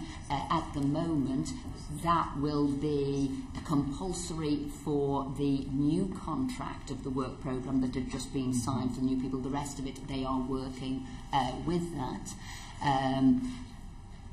And as I said, the whole sort of host of those processes have been done. It really is the ones that isn't is the ones that really relate into the work programme and the contract alterations that need to be done. And as I said, and not only have we accepted all of the 17 recommendations, we have extended them beyond the work programme to all communications across all sanctions. And can you therefore just confirm for me that where appropriate those recommendations have been applied to those who are on job seekers allowance but are not in the work-related activity group or connected with ESA? Yes, because they've gone across all of the different sanctions across all of the different remits. Mr. Oakley identified two problem areas, if you like, for the application of sanctions. One related to housing benefit. Now, the committee staff believe that you haven't taken decisive action, and I quote, decisive action, to address this. Could you set out for the committee what action you've been able to take so far to address what Mr. Oakley said was essentially, as he understood it, that you were engaging in an IT solution to solve this problem? Could you update the committee, please? Okay. This was quite a sort of detailed examination went into this, because the first ESA notifications for local authorities was introduced back in 2009, and then there had been an instance and looked into whether notices had been sent out by error through the IT and what had happened there. And this was going to be initially looked at and resolved in 2011, and at the time they were sort of manually following them and looking at the numbers, and they said they couldn't do that fix at that moment.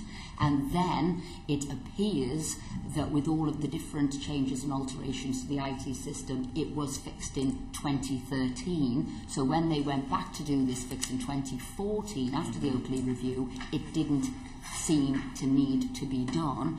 And they went back and looked over possibly 300 different cases where any of these errors are incorrect, and it was found out that wasn't the case. And so that IT fix was done. It's now constantly being manually checked if anything does go wrong. And then I believe one case has come in 16th of January 2015 saying that this could have happened, an error sent, but when we're investigating that, nobody has ever sent that piece of information through. So what I would say, a combination, because we looked into the housing benefit issue, because we thought that was really important, was there any errors coming through from the IT? And more importantly, the difference between a disallowance and a sanction, and a disallowance from benefits could have stopped the housing benefit, and actually what was the right communications from both the Housing Association, from the Job Centre Plus, to ensure that nobody goes without the housing benefit. So yes, we took that very seriously indeed, and we followed up on all of the different component parts to ensure that people remain on housing benefit who should. So it should never happen anymore? Well, that's what you always look to do, is that never happen, that shouldn't happen, and that's what we've instigated to make sure. Yes, and it's constant, and as I said, we continue to monitor it, so we're doing a manual monitoring of it, but we haven't seen that. As I said, the only one I believe that came from Sheffield was on the 16th of January, but when we've asked for the information on that, it hasn't been forthcoming. So as we see it, am I right in saying that there has not been any instances on the housing benefit, and that's why we looked into the past 300? Second issue relates to the work programme providers having an obligation to report any breach of people not attending mandatory meetings, and that the view was that this required secondary legislation to alter this. Can you give us an update on where that is in terms of introducing that secondary legislation? What we've done with the work programme providers is introduced a new form that they have to fill in for referral, which means that they have to tick that they've checked whether the claimant is in a vulnerable condition, and therefore whether they should have set the requirements that they've set in the first place. And they now use Provider Direct, which is a phone line which makes sure that they, if the claimant has not made contact, that they have the right address and details of the claimant, so they're not trying to find someone's address that's not there. What we need to do is make that mandatory, that process mandatory, which we'll do when we enter into the contracts. The other point is that we clearly the providers have to refer to DWP decision makers to make a decision on good reason in order for us to allow providers to make that decision on good reason. We'd have to change regulations, and we will need to look at that when we come to recontract the work programme, because that will require a contract renegotiation as well as regulations. So why couldn't you do that now? Because many providers I speak to are quite keen to have that level of discretion. If someone turns up 5 minutes late to a session, at the moment they're being automatically referred to decision making to be sanctioned. That would appear disproportionate. Shouldn't the provider have the ability to apply that initial discretion to think, well, I can overlook that, I will not be referring? In order to make that mandatory, we'd have to renegotiate all the contracts with the work programme providers. Some may wish to do it, some may not. And we're not in a position of we've just renegotiated the contracts to include other changes. We're not at the moment planning to renegotiate on that basis. What we are planning to do is make sure that the system works in terms of the providers having the right information and the providers checking the vulnerability of the claimant, so we make sure that they don't apply conditions that are inappropriate for that individual. Equally, I find it strange that the contracts are so structured that discretion and human nature isn't allowed to feature. But anyway, you've answered that point. When discussing with my own local work programme provider last Friday the issue of this automatic sanctioning, the point was made to me that not every meeting that the client has to attend needs to be mandatory. What discussions are you having with the work programme providers to ensure that the mandatory elements of the work programme are tailored to the individual, so that not every interaction with the work programme provider is of a mandatory nature? Surely that would in itself allow for a diminution of this automatic sanctioning, which is driving up the numbers of referrals to sanction overall. And are you engaging in that at all? The sanction is automatic, the referral is automatic, and then it's referred to a decision maker. Just to clarify that point, so the work provider has to make a referral, and then the decision is made within the job centre. So the sanction is not automatic; it's an automatic referral. Just to clarify that point. On the second part of the question, we are encouraging claimants to take their claimant commitment to the work programme provider and share the information with them, so that the work provider understands the individual circumstances.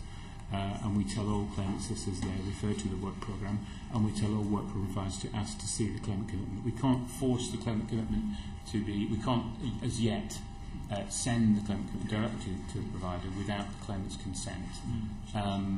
But we're encouraging that so that the work programme provider has the claimant commitment. They can understand the conditions that are set, and they can understand what around that they can set for in terms of mandatory activity. And what effort is made to ensure claimants understand the fact that their claimant commitment is ongoing at the same time as participation in the work programme? It does appear to be a very common set of circumstances that people don't fulfil the claimant commitment because they are engaged in the work programme, and actually the two have to go together. What steps is the department taking to reinforce that to individual claimants? Well, we've improved our general guidance, which is published on gov.uk, to make sure that dual accountability is clear. And we've sent guidance to to work coaches to make sure that at the point of referral, claimants understand that they have a dual responsibility to comply with their claimant commitments, but also to comply with the reasonable work-related activity that the provider asks them to undertake. Thank you. Now, you have asked all the questions you want to ask, because in your short time in the committee, Paul, I've never known you not to ask the questions that you wanted to ask. I don't know why your approach has been different today. But anyway, Nigel. While we're on the claimant commitment, I suppose to make this system really work, it needs to be something that the individual claimant and the job centre coach agree between them, and there's real input from the claimant into what support they think they need and what activities they should take. So do you monitor how individualised these commitments are, or do you see a whole load of perhaps cut and paste jobs being churned out at the end of this? Well, that is key, that these are for the individual, that it does work specifically for them, and that we do take on board everybody's sort of issues, everybody's individual circumstances to help them into work. And so we have got a go, look, see. So how has that meeting gone between the advisor and the claimant? How has that individual felt that it's reflected in their claimant commitment, and looking at if people feel that they don't know what it means at that moment in time, that they could have a sort of a basic claimant commitment, get their benefits, but work towards making it fit for them. And equally, if they don't feel that claimant commitment is right, it can be altered and reviewed, because that is at the core there. We're wanting to understand this person as best as possible and make sure it works for them. So it is key. It's something brand new we've brought in for this tailor-made support, and we're constantly ensuring that we get it right. So has there any work been done, or are you planning any work to have a look at some job centres and see whether or not these things are actually different for each claimant, or whether or not actually in practice it's the same 15 things being required every time or something? As the claimant is new, we are evaluating it properly, so we're doing a full evaluation of which will be both quantitative and qualitative in terms of how that claimant is working. Quantitative in the sense of the increase in work search and moving to employment because the claimant commitment. Qualitative in the sense of the quality and individualisation of the claimant commitment. So we're undergoing that evaluation at the moment. So it's clearly important you're not requiring people to carry out certain activities that really won't put them anywhere near the job market. Is that a concern you're seeing, that people are feeling under pressure to have lots of requirements in these, so they're sticking a load of things in that probably aren't helpful? We developed the claim commitment with the Behavioural Insight Unit, which were then based at the Cabinet Office, to make sure that actually the claimant commitment formed part of the claimant's, so the commitment in terms of job search formed part of the claimant's day-to-day routine, and that's the whole basis of it. So that we increase the length of the interview, so that the work coach could understand how the claimant went about job search and fit certain conditions into that, and having read a number of claimant commitments, I can see this is working really well, and actually the claimants, because we're fitting it into their daily routine as opposed to asking them to do set things, they're complying with that much more, and actually it's proving very successful in terms of helping people to find work. And will your review that you're doing look and see that where you have a more individualised claimant commitment that really was a negotiation, whether there are lower sanction rates and non-compliance rates on those, where as opposed to where perhaps there was a somewhat more standardised one being used? As I say, when we're evaluating all aspects of the climate commitment in terms of the impact of movement into work, the impact of compliance with the system, and so we'll take all that into account when we publish the results. Okay. Can you just quickly ask when is that likely to be published? Probably next summer. Next summer. Yeah. So not in time for ours and fire. Is that this summer or summer 2016?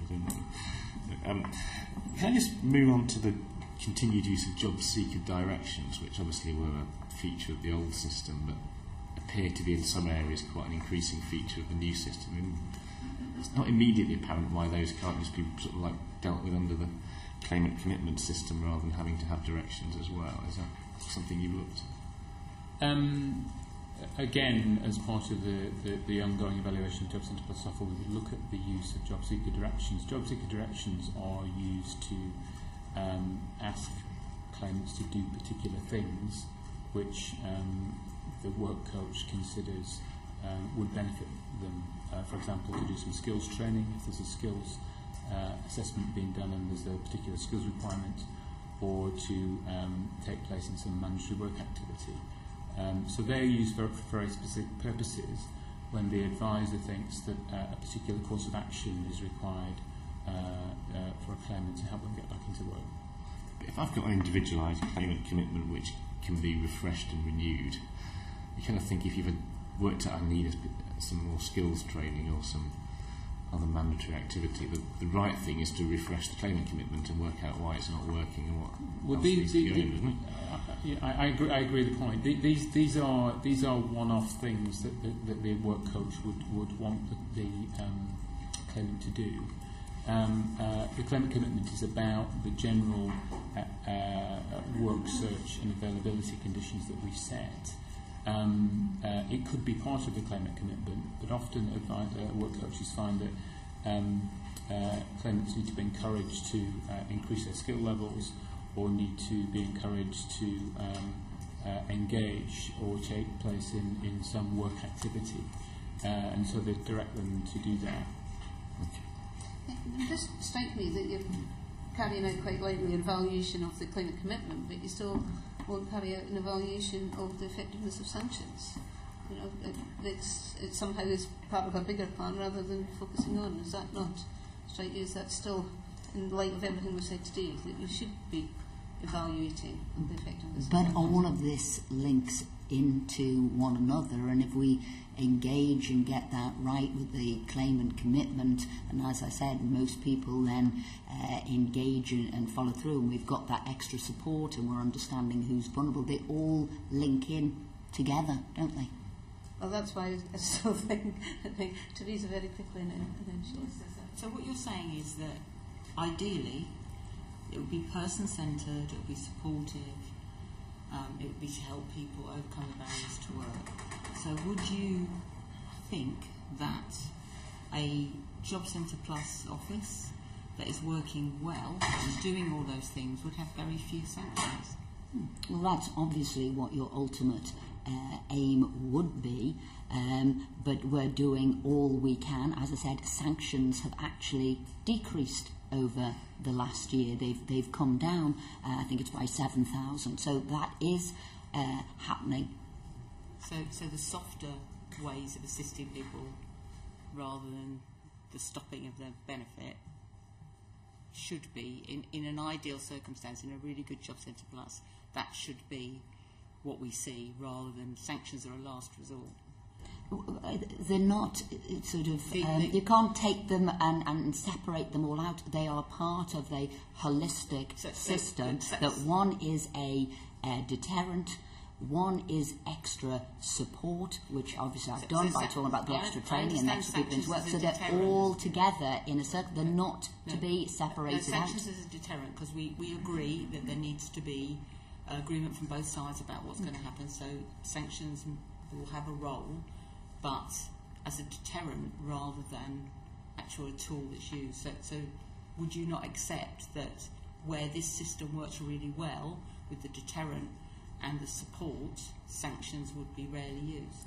But that's what would be the ideal moving forward. But as I said, the numbers, when I looked at what they were in sort of May, June 2010, and I looked at what they are now, they've gone down over the last year, but they're comparable between the two, and we're offering more people support. But remember, when somebody's had a sanction, they're still signing on, they're still working with us, and then that's where we're dealing with people. How do we then give the support when they're on sanctions to make sure they're still adhering? We're still trying to get people then in to work, but up front, and what wasn't before this system was brought in, there was no real clarity what any claimant could expect. We have got that now.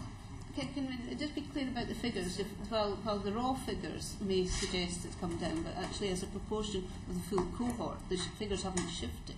And surely if sanctions was working, as Teresa says, therefore fewer people would be sanctioned, because either they would be deterrent. So in fact, the figures don't suggest that the figures are coming down, or the numbers who have been sanctioned are coming down relative to the But sadly, since time began, people have been sanctioned in, I guess, all systems across the board, not just benefits, but we still need to have sanctions there. You'd say that, you know, across the board.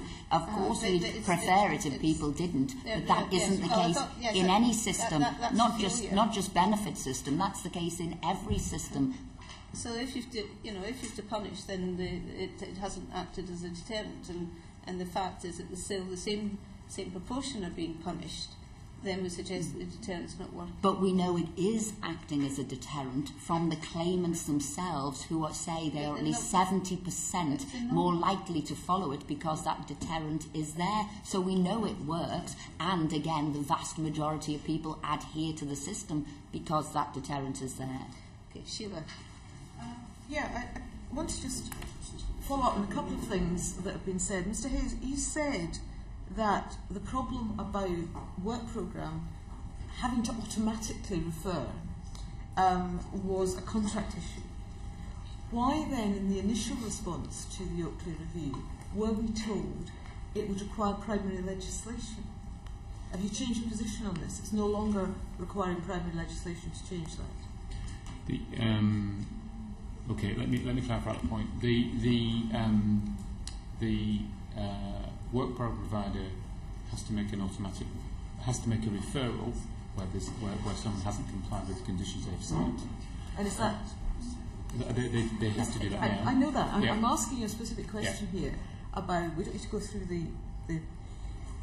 when the Oakley review said it would be good if work programme providers could use discretion, the government response was that would require primary legislation. But in your reply today, you seem to be talking about contract renegotiation, which is not primary legislation. It would require both. It would require both. You think it would require both? It would, because we'd have to make a work programme provider act on behalf of the Secretary of State for them to exercise that discretion, which would require legislation.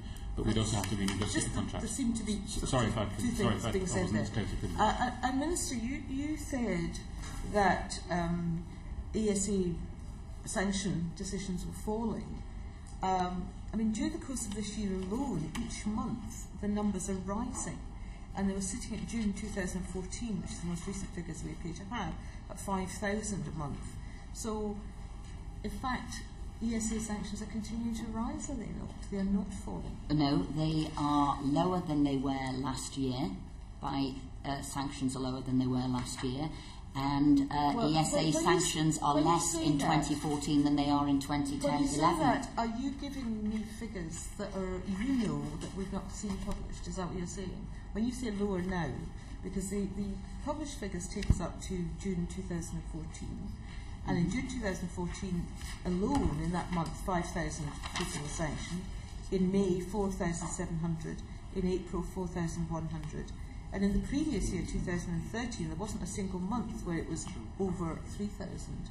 So that would suggest to be an increase between 2013 and 2014. You're suggesting it's come down since 2014? I'm saying that it is lower this year than it was last year, and I'm saying they are lower now than they are in 2010-11. If you don't have, no, but what I will do, if you don't have the figures that I've got, then I will write to you and make sure I don't know what figures you've got. Well, I can share with you. I've got come from your own department, which have been published and bring the data up to June 2014. If you have figures beyond 2014 which show a trend in the opposite direction, i.e. downwards again, obviously we would be interested in seeing that, and it would be useful to know. Well, what I will do, I will clarify that, and I will write to you with those figures. Thank you. Yes. Okay. Prior to this meeting, your officials supplied us with a description of JSA decision-making, the process of decision-making, stated that a sanction would not impact on claimant's benefit until good reason has been considered and the claimant has been notified of the decision. But you also sent us 2 fact sheets and 2 claimant letter templates from which it seems clear that where a doubt arises, whatever somebody's meant to understand by that, as to whether the claimant is actively seeking employment or available for work, the benefit payment is suspended immediately before good reasons being considered and a decision made. So, what is the difference between those 2 situations?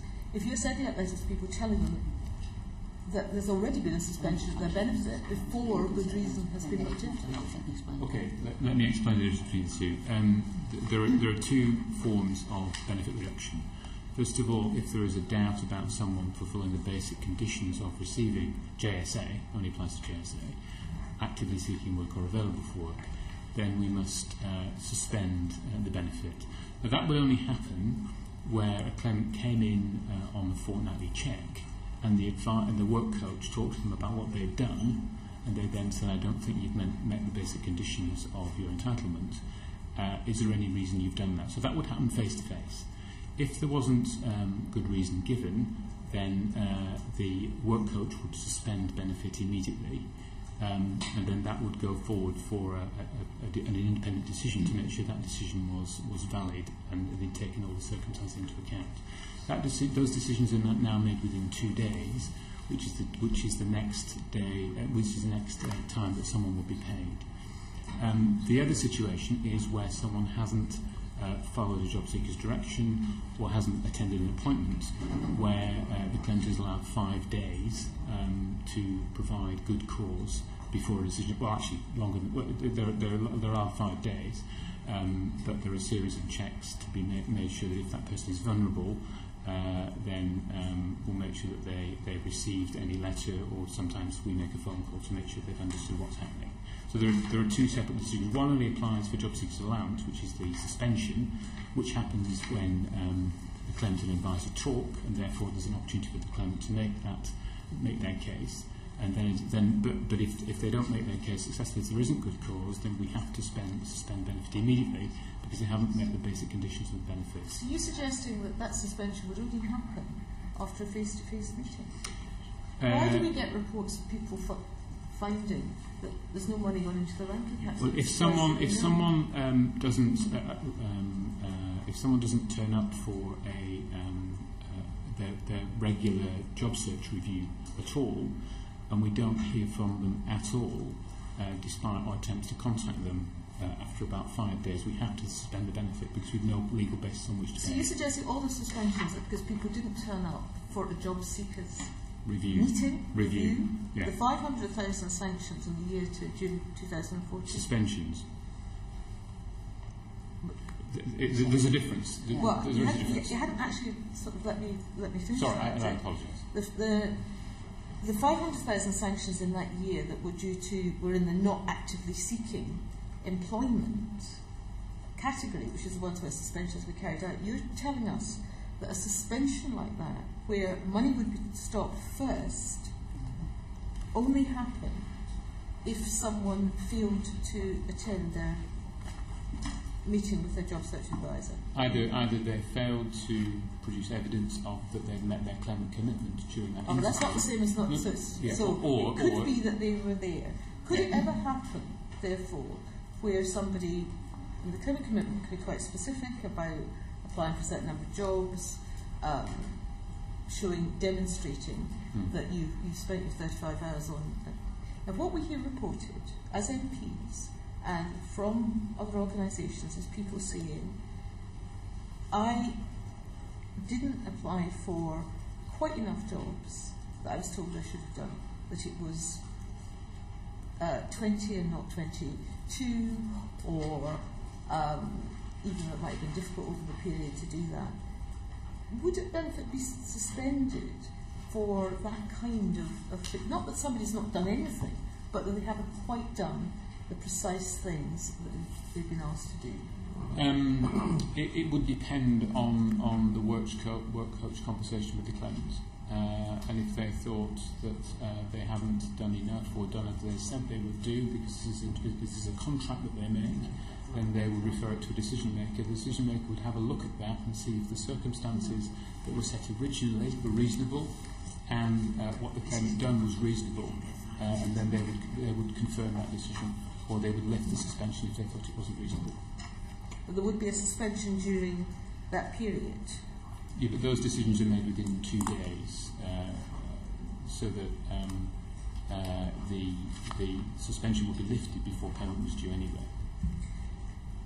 So how does it come about that, for example, you'll have read, I'm sure, the evidence from an organisation like Gingerbread, that they found that among the people that they're dealing with, that a very high proportion of referrals turned out to be overturned when decision making came out. So that not suggest that in fact decisions have been made too quickly and without proper investigation. The decision to refer and the decision presumably to suspend. I mean that suggests that the system of checks and balances is working, in that the fact that we have an independent decision maker is a good thing, and that someone can take an objective decision. And actually, if the original decision is incorrect, they can correct it quite quickly. But if... And in the case of a sanction, that benefit wouldn't have been reduced until that second decision maker had made that decision. Sometimes when I look at the process and people are asking questions, I wonder if they quite understand that a doubt could be raised, something might not have been done, hence a doubt is raised. So you'd say to the claimant, why didn't you do that? There's a question mark over here. And then they'd say, but what is the reason? So you can understand a doubt is raised. Then they will ask for the reason that this thing wasn't done, or what was the rationale behind it. The person will come forward and say, this is the reason, and then at that stage, a vast majority of, a bulk of things which could have been a sanction, but never was, it was only ever a doubt raised, will go straight away. They will never, ever become a sanction. You can raise a question, why didn't you do this? You'll have to note it down because you didn't do some of the key things, but that will never become a sanction. When you send out the letter saying a doubt has been raised and perhaps your money's been suspended, a clear reasons, you've shown us some new templates, but a clear reasons given as to what that thing was. I mean, to tell somebody a doubt has been raised in itself is not very clear. How much more detail would be given to somebody at that stage so that they can respond to it? Well, then they could get in touch straight away to find out what it was, how, what was the issue there, and then the problem could be solved straight away. So the person could say that, I haven't done this, or I didn't attend, or I didn't take that direction because, and that's where I say we have this, full document as to what good cause could be. When we see people who say that they had their benefits stopped for reasons such as not quite making the right number of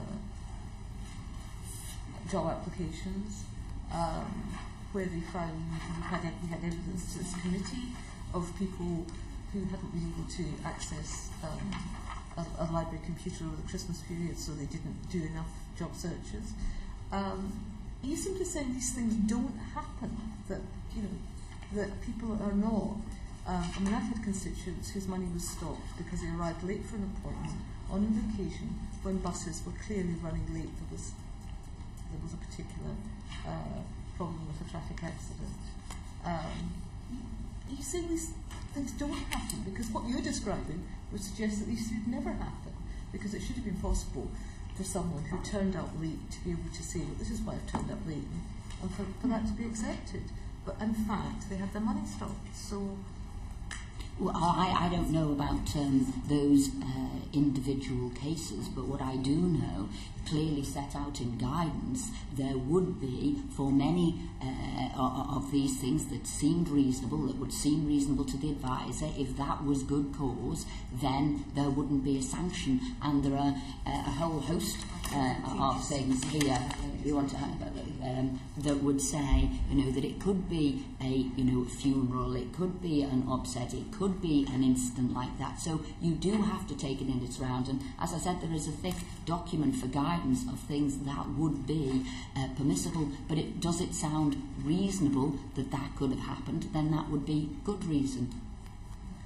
And would that be good reason before a referral is made, or is that what the decision maker looks at? No, we'd have a good reason straight away. Both. The work coach or the advisor would take into account good reason. If they thought that reason wasn't good reason, then they'd refer it to the decision maker, and the decision maker would make an independent decision as to whether they thought that was good reason, using the guidance that we provide for them, which is published. That takes time, doesn't it? In terms of the benefit suspension, we're now aiming to clear those within 2 days, so that would be made before the next payment is due. In terms of the sanction's not imposed until that decision is made. So no benefits reduced until that decision is made. Thank you. I think we're on to your question now, Linda. Me? Oh, thank you very much. Thank you very much, Chair. I'm taking us back to the thorny issue and oft-disputed issue regarding targets.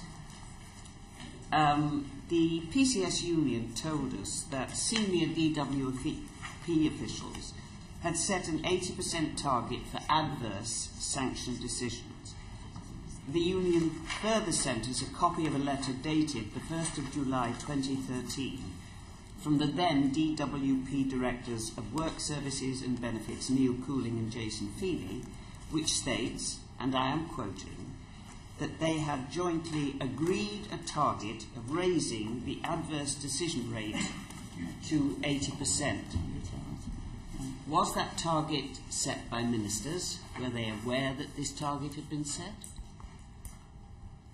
Answer comes okay. None. There are misunderstanding of what those, because as I said, there are no targets for sanctions. Misunderstanding of what? Sorry, Minister. The 80% is a quality rate that people have to, get their information correct and on time, which I was explaining at the beginning. There is no targets for sanctions. The only targets that are there are for things like, have you got the decision made within 5 days? That's an 85% target. Sorry. Have you got the decision made within 2 days for the most vulnerable people? That's a target.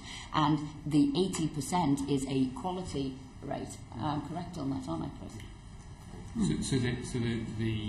What's required of job seekers, of job centres, is there are various quality targets set. So that was referring to the correctness of the decision, not whether there was a sanction or not a sanction. It's about the process.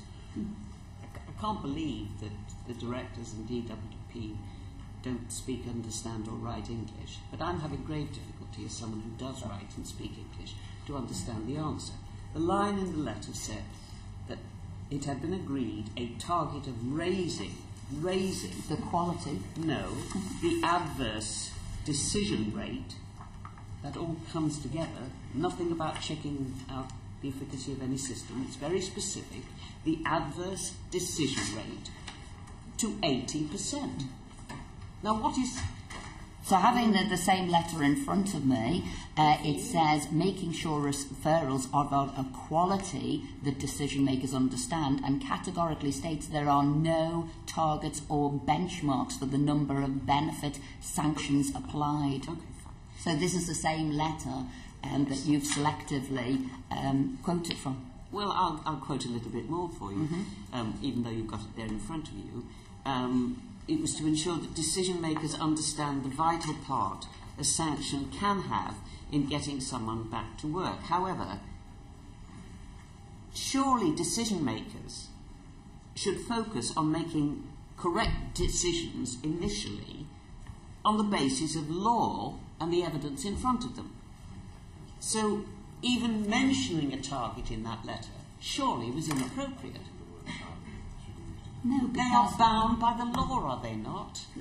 And well, as I said, if you read the entirety of the letter, it is explaining that there are absolutely no targets or benchmarks for the number of benefit sanctions applied, but what they would expect are quality decisions when they come forward, and that is right, and that's what they'd look to do. So any targets are about quality, making sure the work's right, hence I talked about the 100% check target that people were wanting to do. How do we get it right that people have looked at these, got the right information as best as they can first time, but actually for benefits there are for actual sanctions, there are no targets. This is all within that one letter.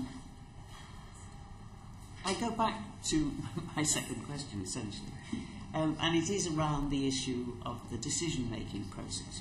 You've been at some pains, Minister, throughout the morning to point out to us how sensitive, how human, how personal is the interaction between a claimant and the decision-makers. And I go back to my point. That decision is made, we're told by you, by very sensitive and probing questioning actually in Job Centre Plus. But they are also on the basis of law and on the evidence that is presented by the individual claimant. So given all those safeguards, why is it necessary to set any kind of target at all? And surely if there is a target to be set, it should be on how few people are sanctioned, not how many.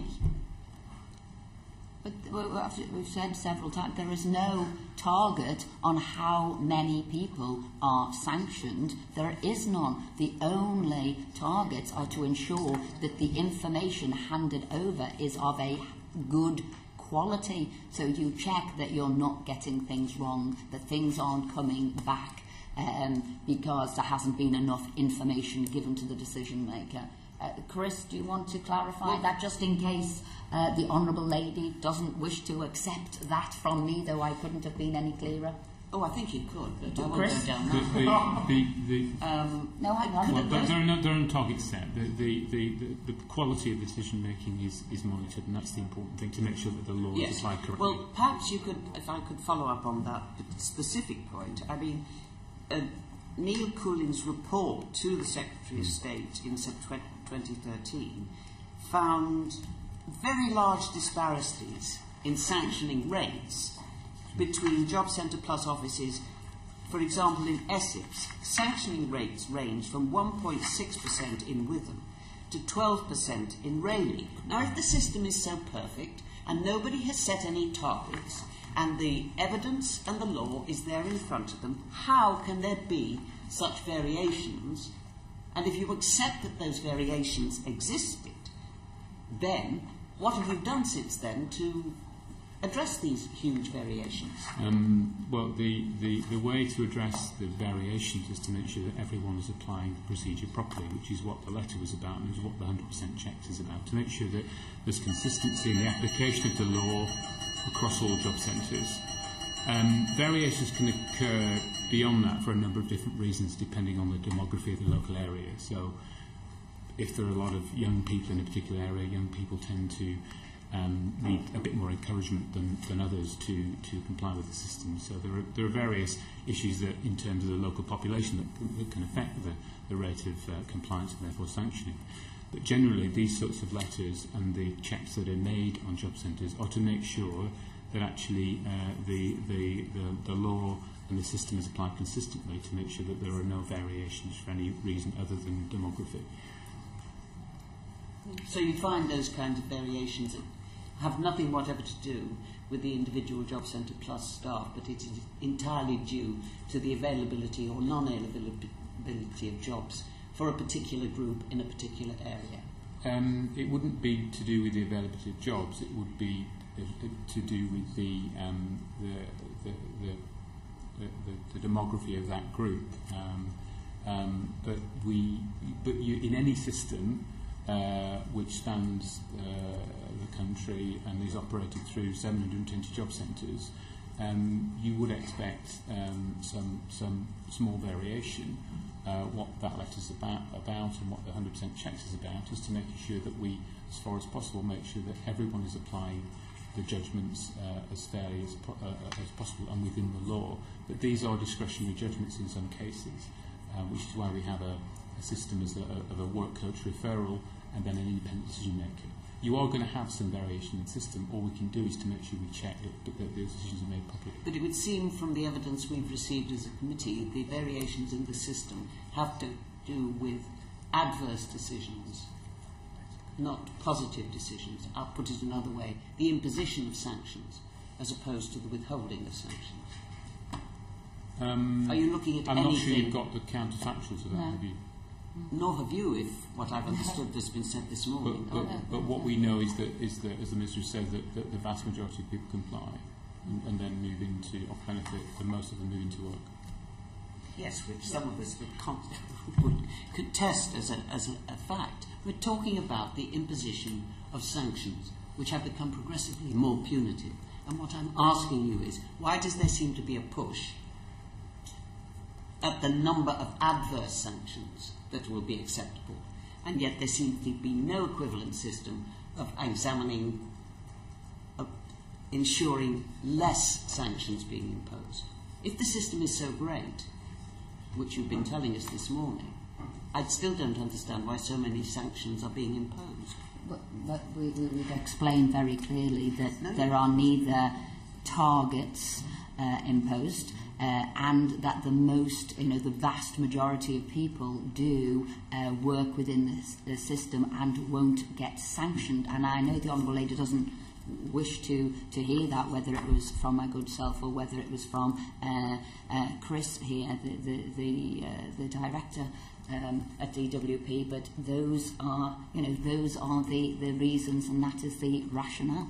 Do you think it's just a case of that because that letter has used the word target, it's been misinterpreted and people have I think the Honourable Lady, seeing a number, has been confused and jumped to a negative conclusion, and she wanted to read in it what she saw, but it is actually incorrect. And if you'd read the whole letter, it says very clearly what it is. It wasn't us, it was the PCS that raised it with us, but obviously there's that kind of... I'm going to have to move on, and we've got some quick questions on the hardship payment system, but just very quickly.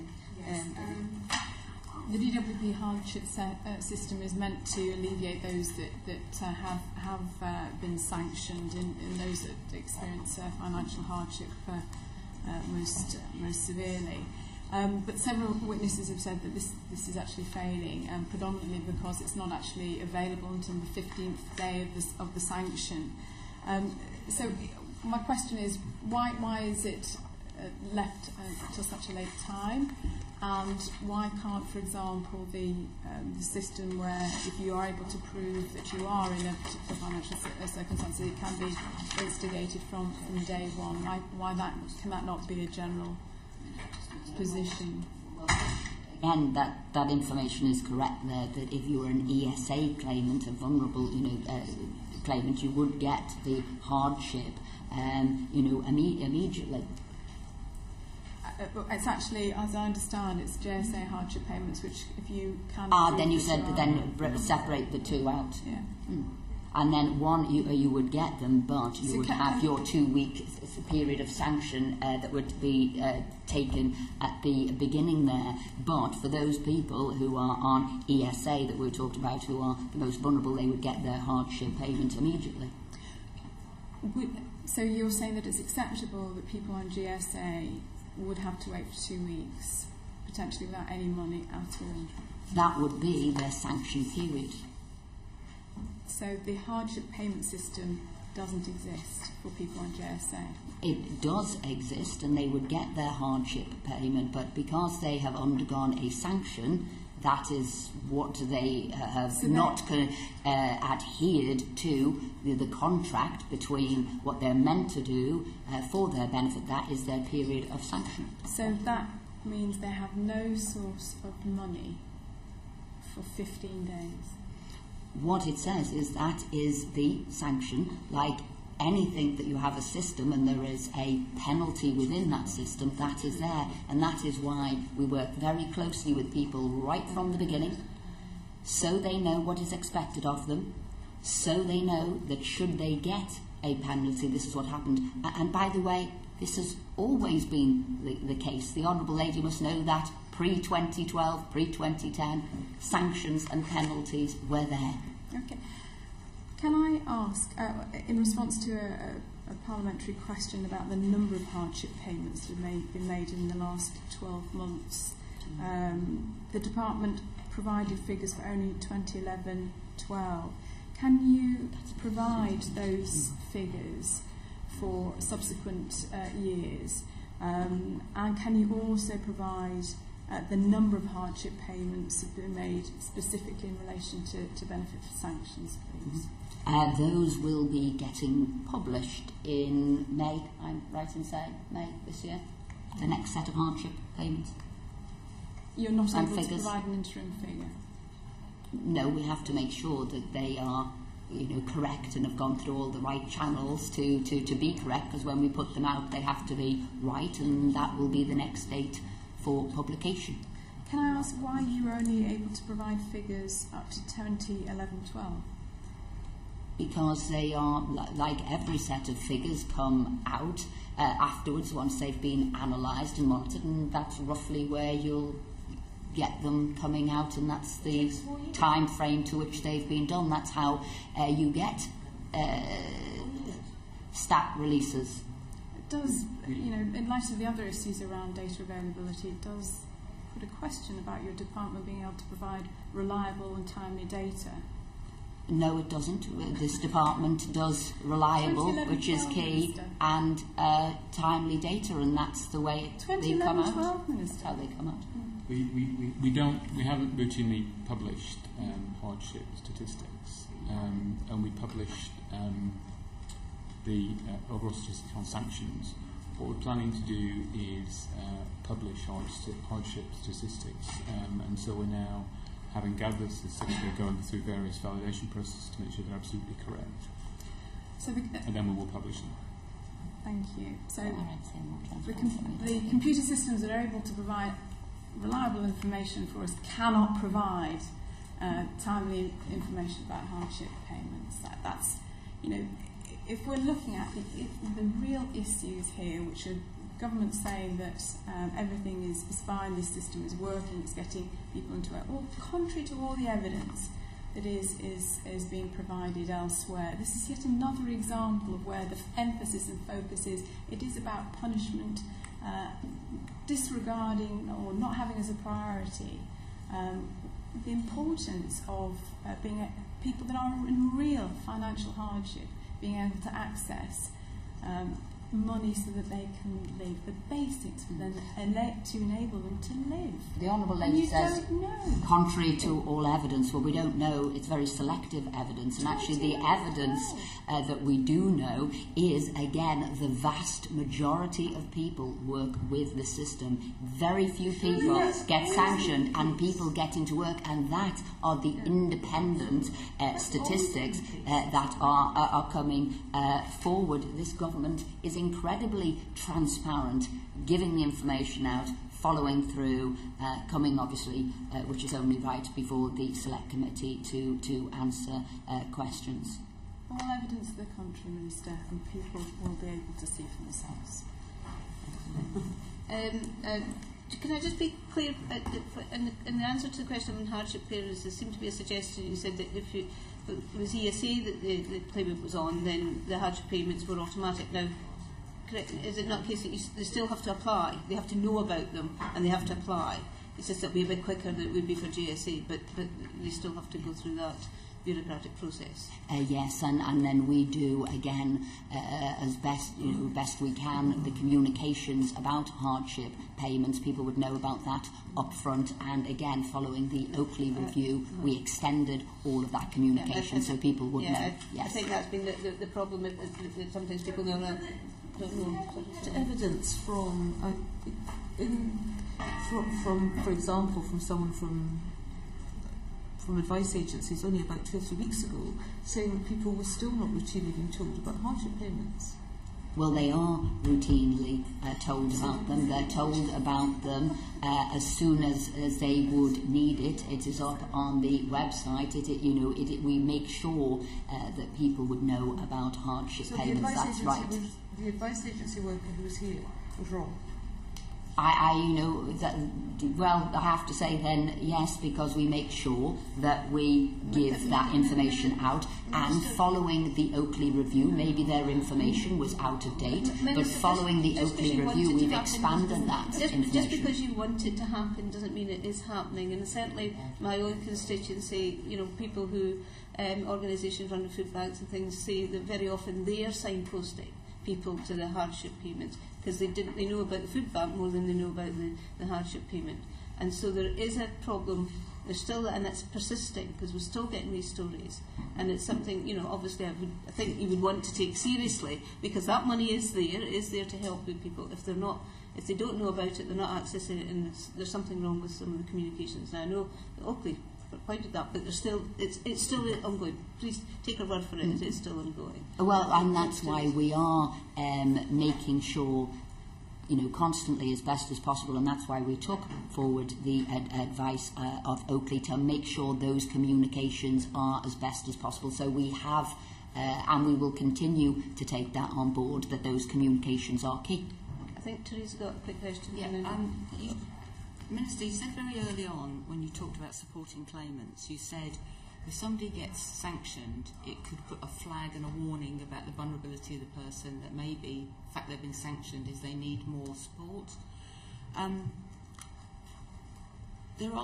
have a constituent who's on job seekers allowance who was sanctioned 3 times, and the 3 times the sanctions were removed because they were incorrectly put on. He's just been sanctioned for the 5th time in 4 months.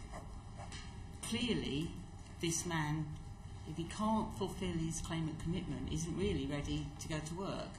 And yet, when I queried this with Job Centre Plus, they said, oh, it's up to the claimant to decide which benefit they apply for. But wouldn't you think that 5 sanctions in 4 months shows either a complete belligerent attitude, which he doesn't have, he has a chaotic lifestyle, he doesn't sleep, he doesn't turn up for appointments because he doesn't know what time of day it is. This is exactly the sort of person you're talking about a vulnerability where something should kick in to look at whether or not a claimant commitment is even the right thing for this person. Would you not agree? Well, I would like to find out more about this person. We can see what happened. Obviously, you also said that they were removed, those sanctions 3 times. So there was reasonable excuse. Yes, there was. So he provided the good reason. They listened. The advisor and the decision maker listened, and they felt it was good cause. So I can take out from that the fact that wasn't. The sanction wasn't in, but I will look into his case, because as you said, there could be, was it belligerent or is it chaotic? We can look into that, but obviously when he provided good cause, those sanctions were removed. Right. But since 2 more, and I'll write to you about him. Okay. We have lots more questions, but time beating us, so I'm going to ask you just one final one, and it's around the concern that quite a number of our witnesses expressed to us, where they said that ESA claimants on the work programme appear to be more likely to be sanctioned than to achieve a sustainable job outcome. And I looked at that because I thought there were two different thoughts going on. They said more likely to be sanctioned than to go into a job. Well, an ESA claimant doesn't have to go into a job. They don't have to go into a job. They don't have to take a job. But they would be, hang on a sec, but they would be sanctioned not for a job or not going into a job. They would have been sanctioned on did they take the offer and the support of the work there to get them closer to the job. So I actually thought that the comparisons there didn't really relate to one another. So yes, they had been sanctioned more, but that was because they hadn't taken up the offers of support. But had they gone into work, there is no legal requirement for them to go into work. I think what it was ERSA and other organisations mean, the cohort of ESA claimants who are actually being referred and sitting on the work programme, a higher proportion of them will be sanctioned than a higher proportion of them will go from the work programme into a sustained job. That was the allegation. And then in percentage terms, more are sanctioned than get jobs. Not the reasons why they were sanctioned, just that was a more likely outcome. Into work programme, you're more likely to be sanctioned than get jobs. And I work with IRSA too, and what they will say in working with these individuals, because they might not have worked for many years, that maybe 2 years on the work programme won't be what will get them into work. They are not under any legal obligation to take a job, but what they do have to do is just take the steps to get into work. So one will be sanctioned on not doing that, and the other, which their journey could take a lot longer, but take heart from the fact that we have got more of those people with those difficulties into work than any other government has done. In fact, previous governments left them unable to get into work, and quite interestingly, no research had been done prior to 2000 about what were the effects on people with disabilities by just putting them on permanent benefit and how big that disconnection was. This government is addressing that. I won't get to arguing about new deals and things, but it brings us back to my first question, is how do you know whether the people who are being sanctioned on ESA on the work programme are being encouraged and it's been made easier for them to get a job as a result of their sanction, if you haven't undertaken an independent review of whether the sanction regime works, which to make it work is not to punish, according to you, but to make it more likely they will get into work. But if you don't have that data, if you don't do that research, how do you know that the ESA people on the work programme are not being sanctioned inappropriately, and is actually, as many of the witnesses have said to us in the course of this inquiry, it's actually putting a barrier in their way into getting into work. It's making it less likely they will get work, not more likely. Okay, well, we know that over 99% of people on ESA are engaging. That is a very high figure. So we know that those people are. We know it is below 1% of people in that group who are sanctioned. We know through international evidence that the notion of mandation, the extra support, helps people get into work. Also, people who have been sanctioned, it helps them get into work. And we know we've got nearly 2 million people extra into work. A vast percentage of people who've never been supported before. In an answer to Sheila earlier, they don't get any extra support if they've been sanctioned. In fact, they fall out of the system, and what ends up in the work programme is their part. They don't get that extra help. That's the problem. I don't think we'd have the same problems if they did get the extra help, but actually by the very process of being sanctioned actually alienates them from the process that's meant to help them, and there is no extra help that goes in. It's the sanction that's the barrier. Will you not accept that at all? But the sanction is a core part of benefits since they were created. It is a part of the regime that has always been there. And what we're looking to do, which we have done, is make sure that the vast majority of people conform.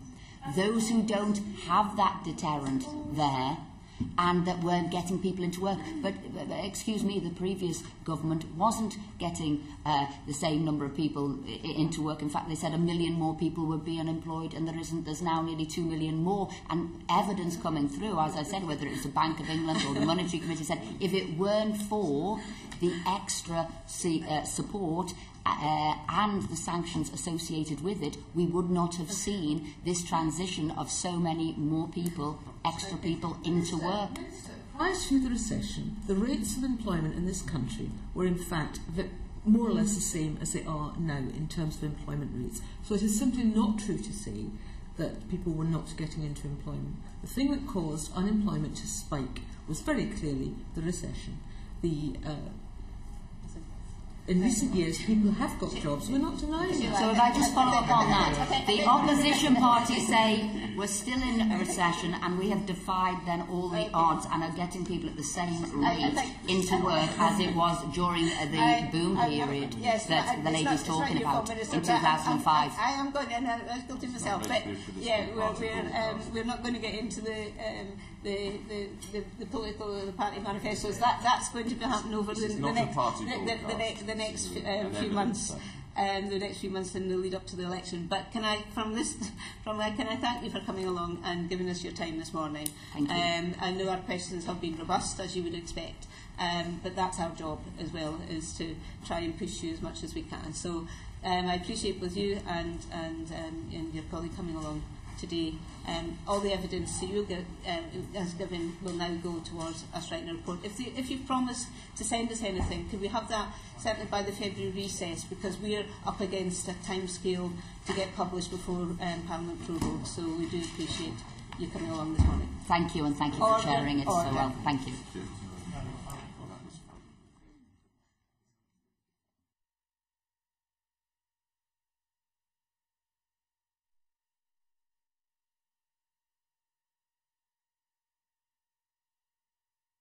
The 4th of February.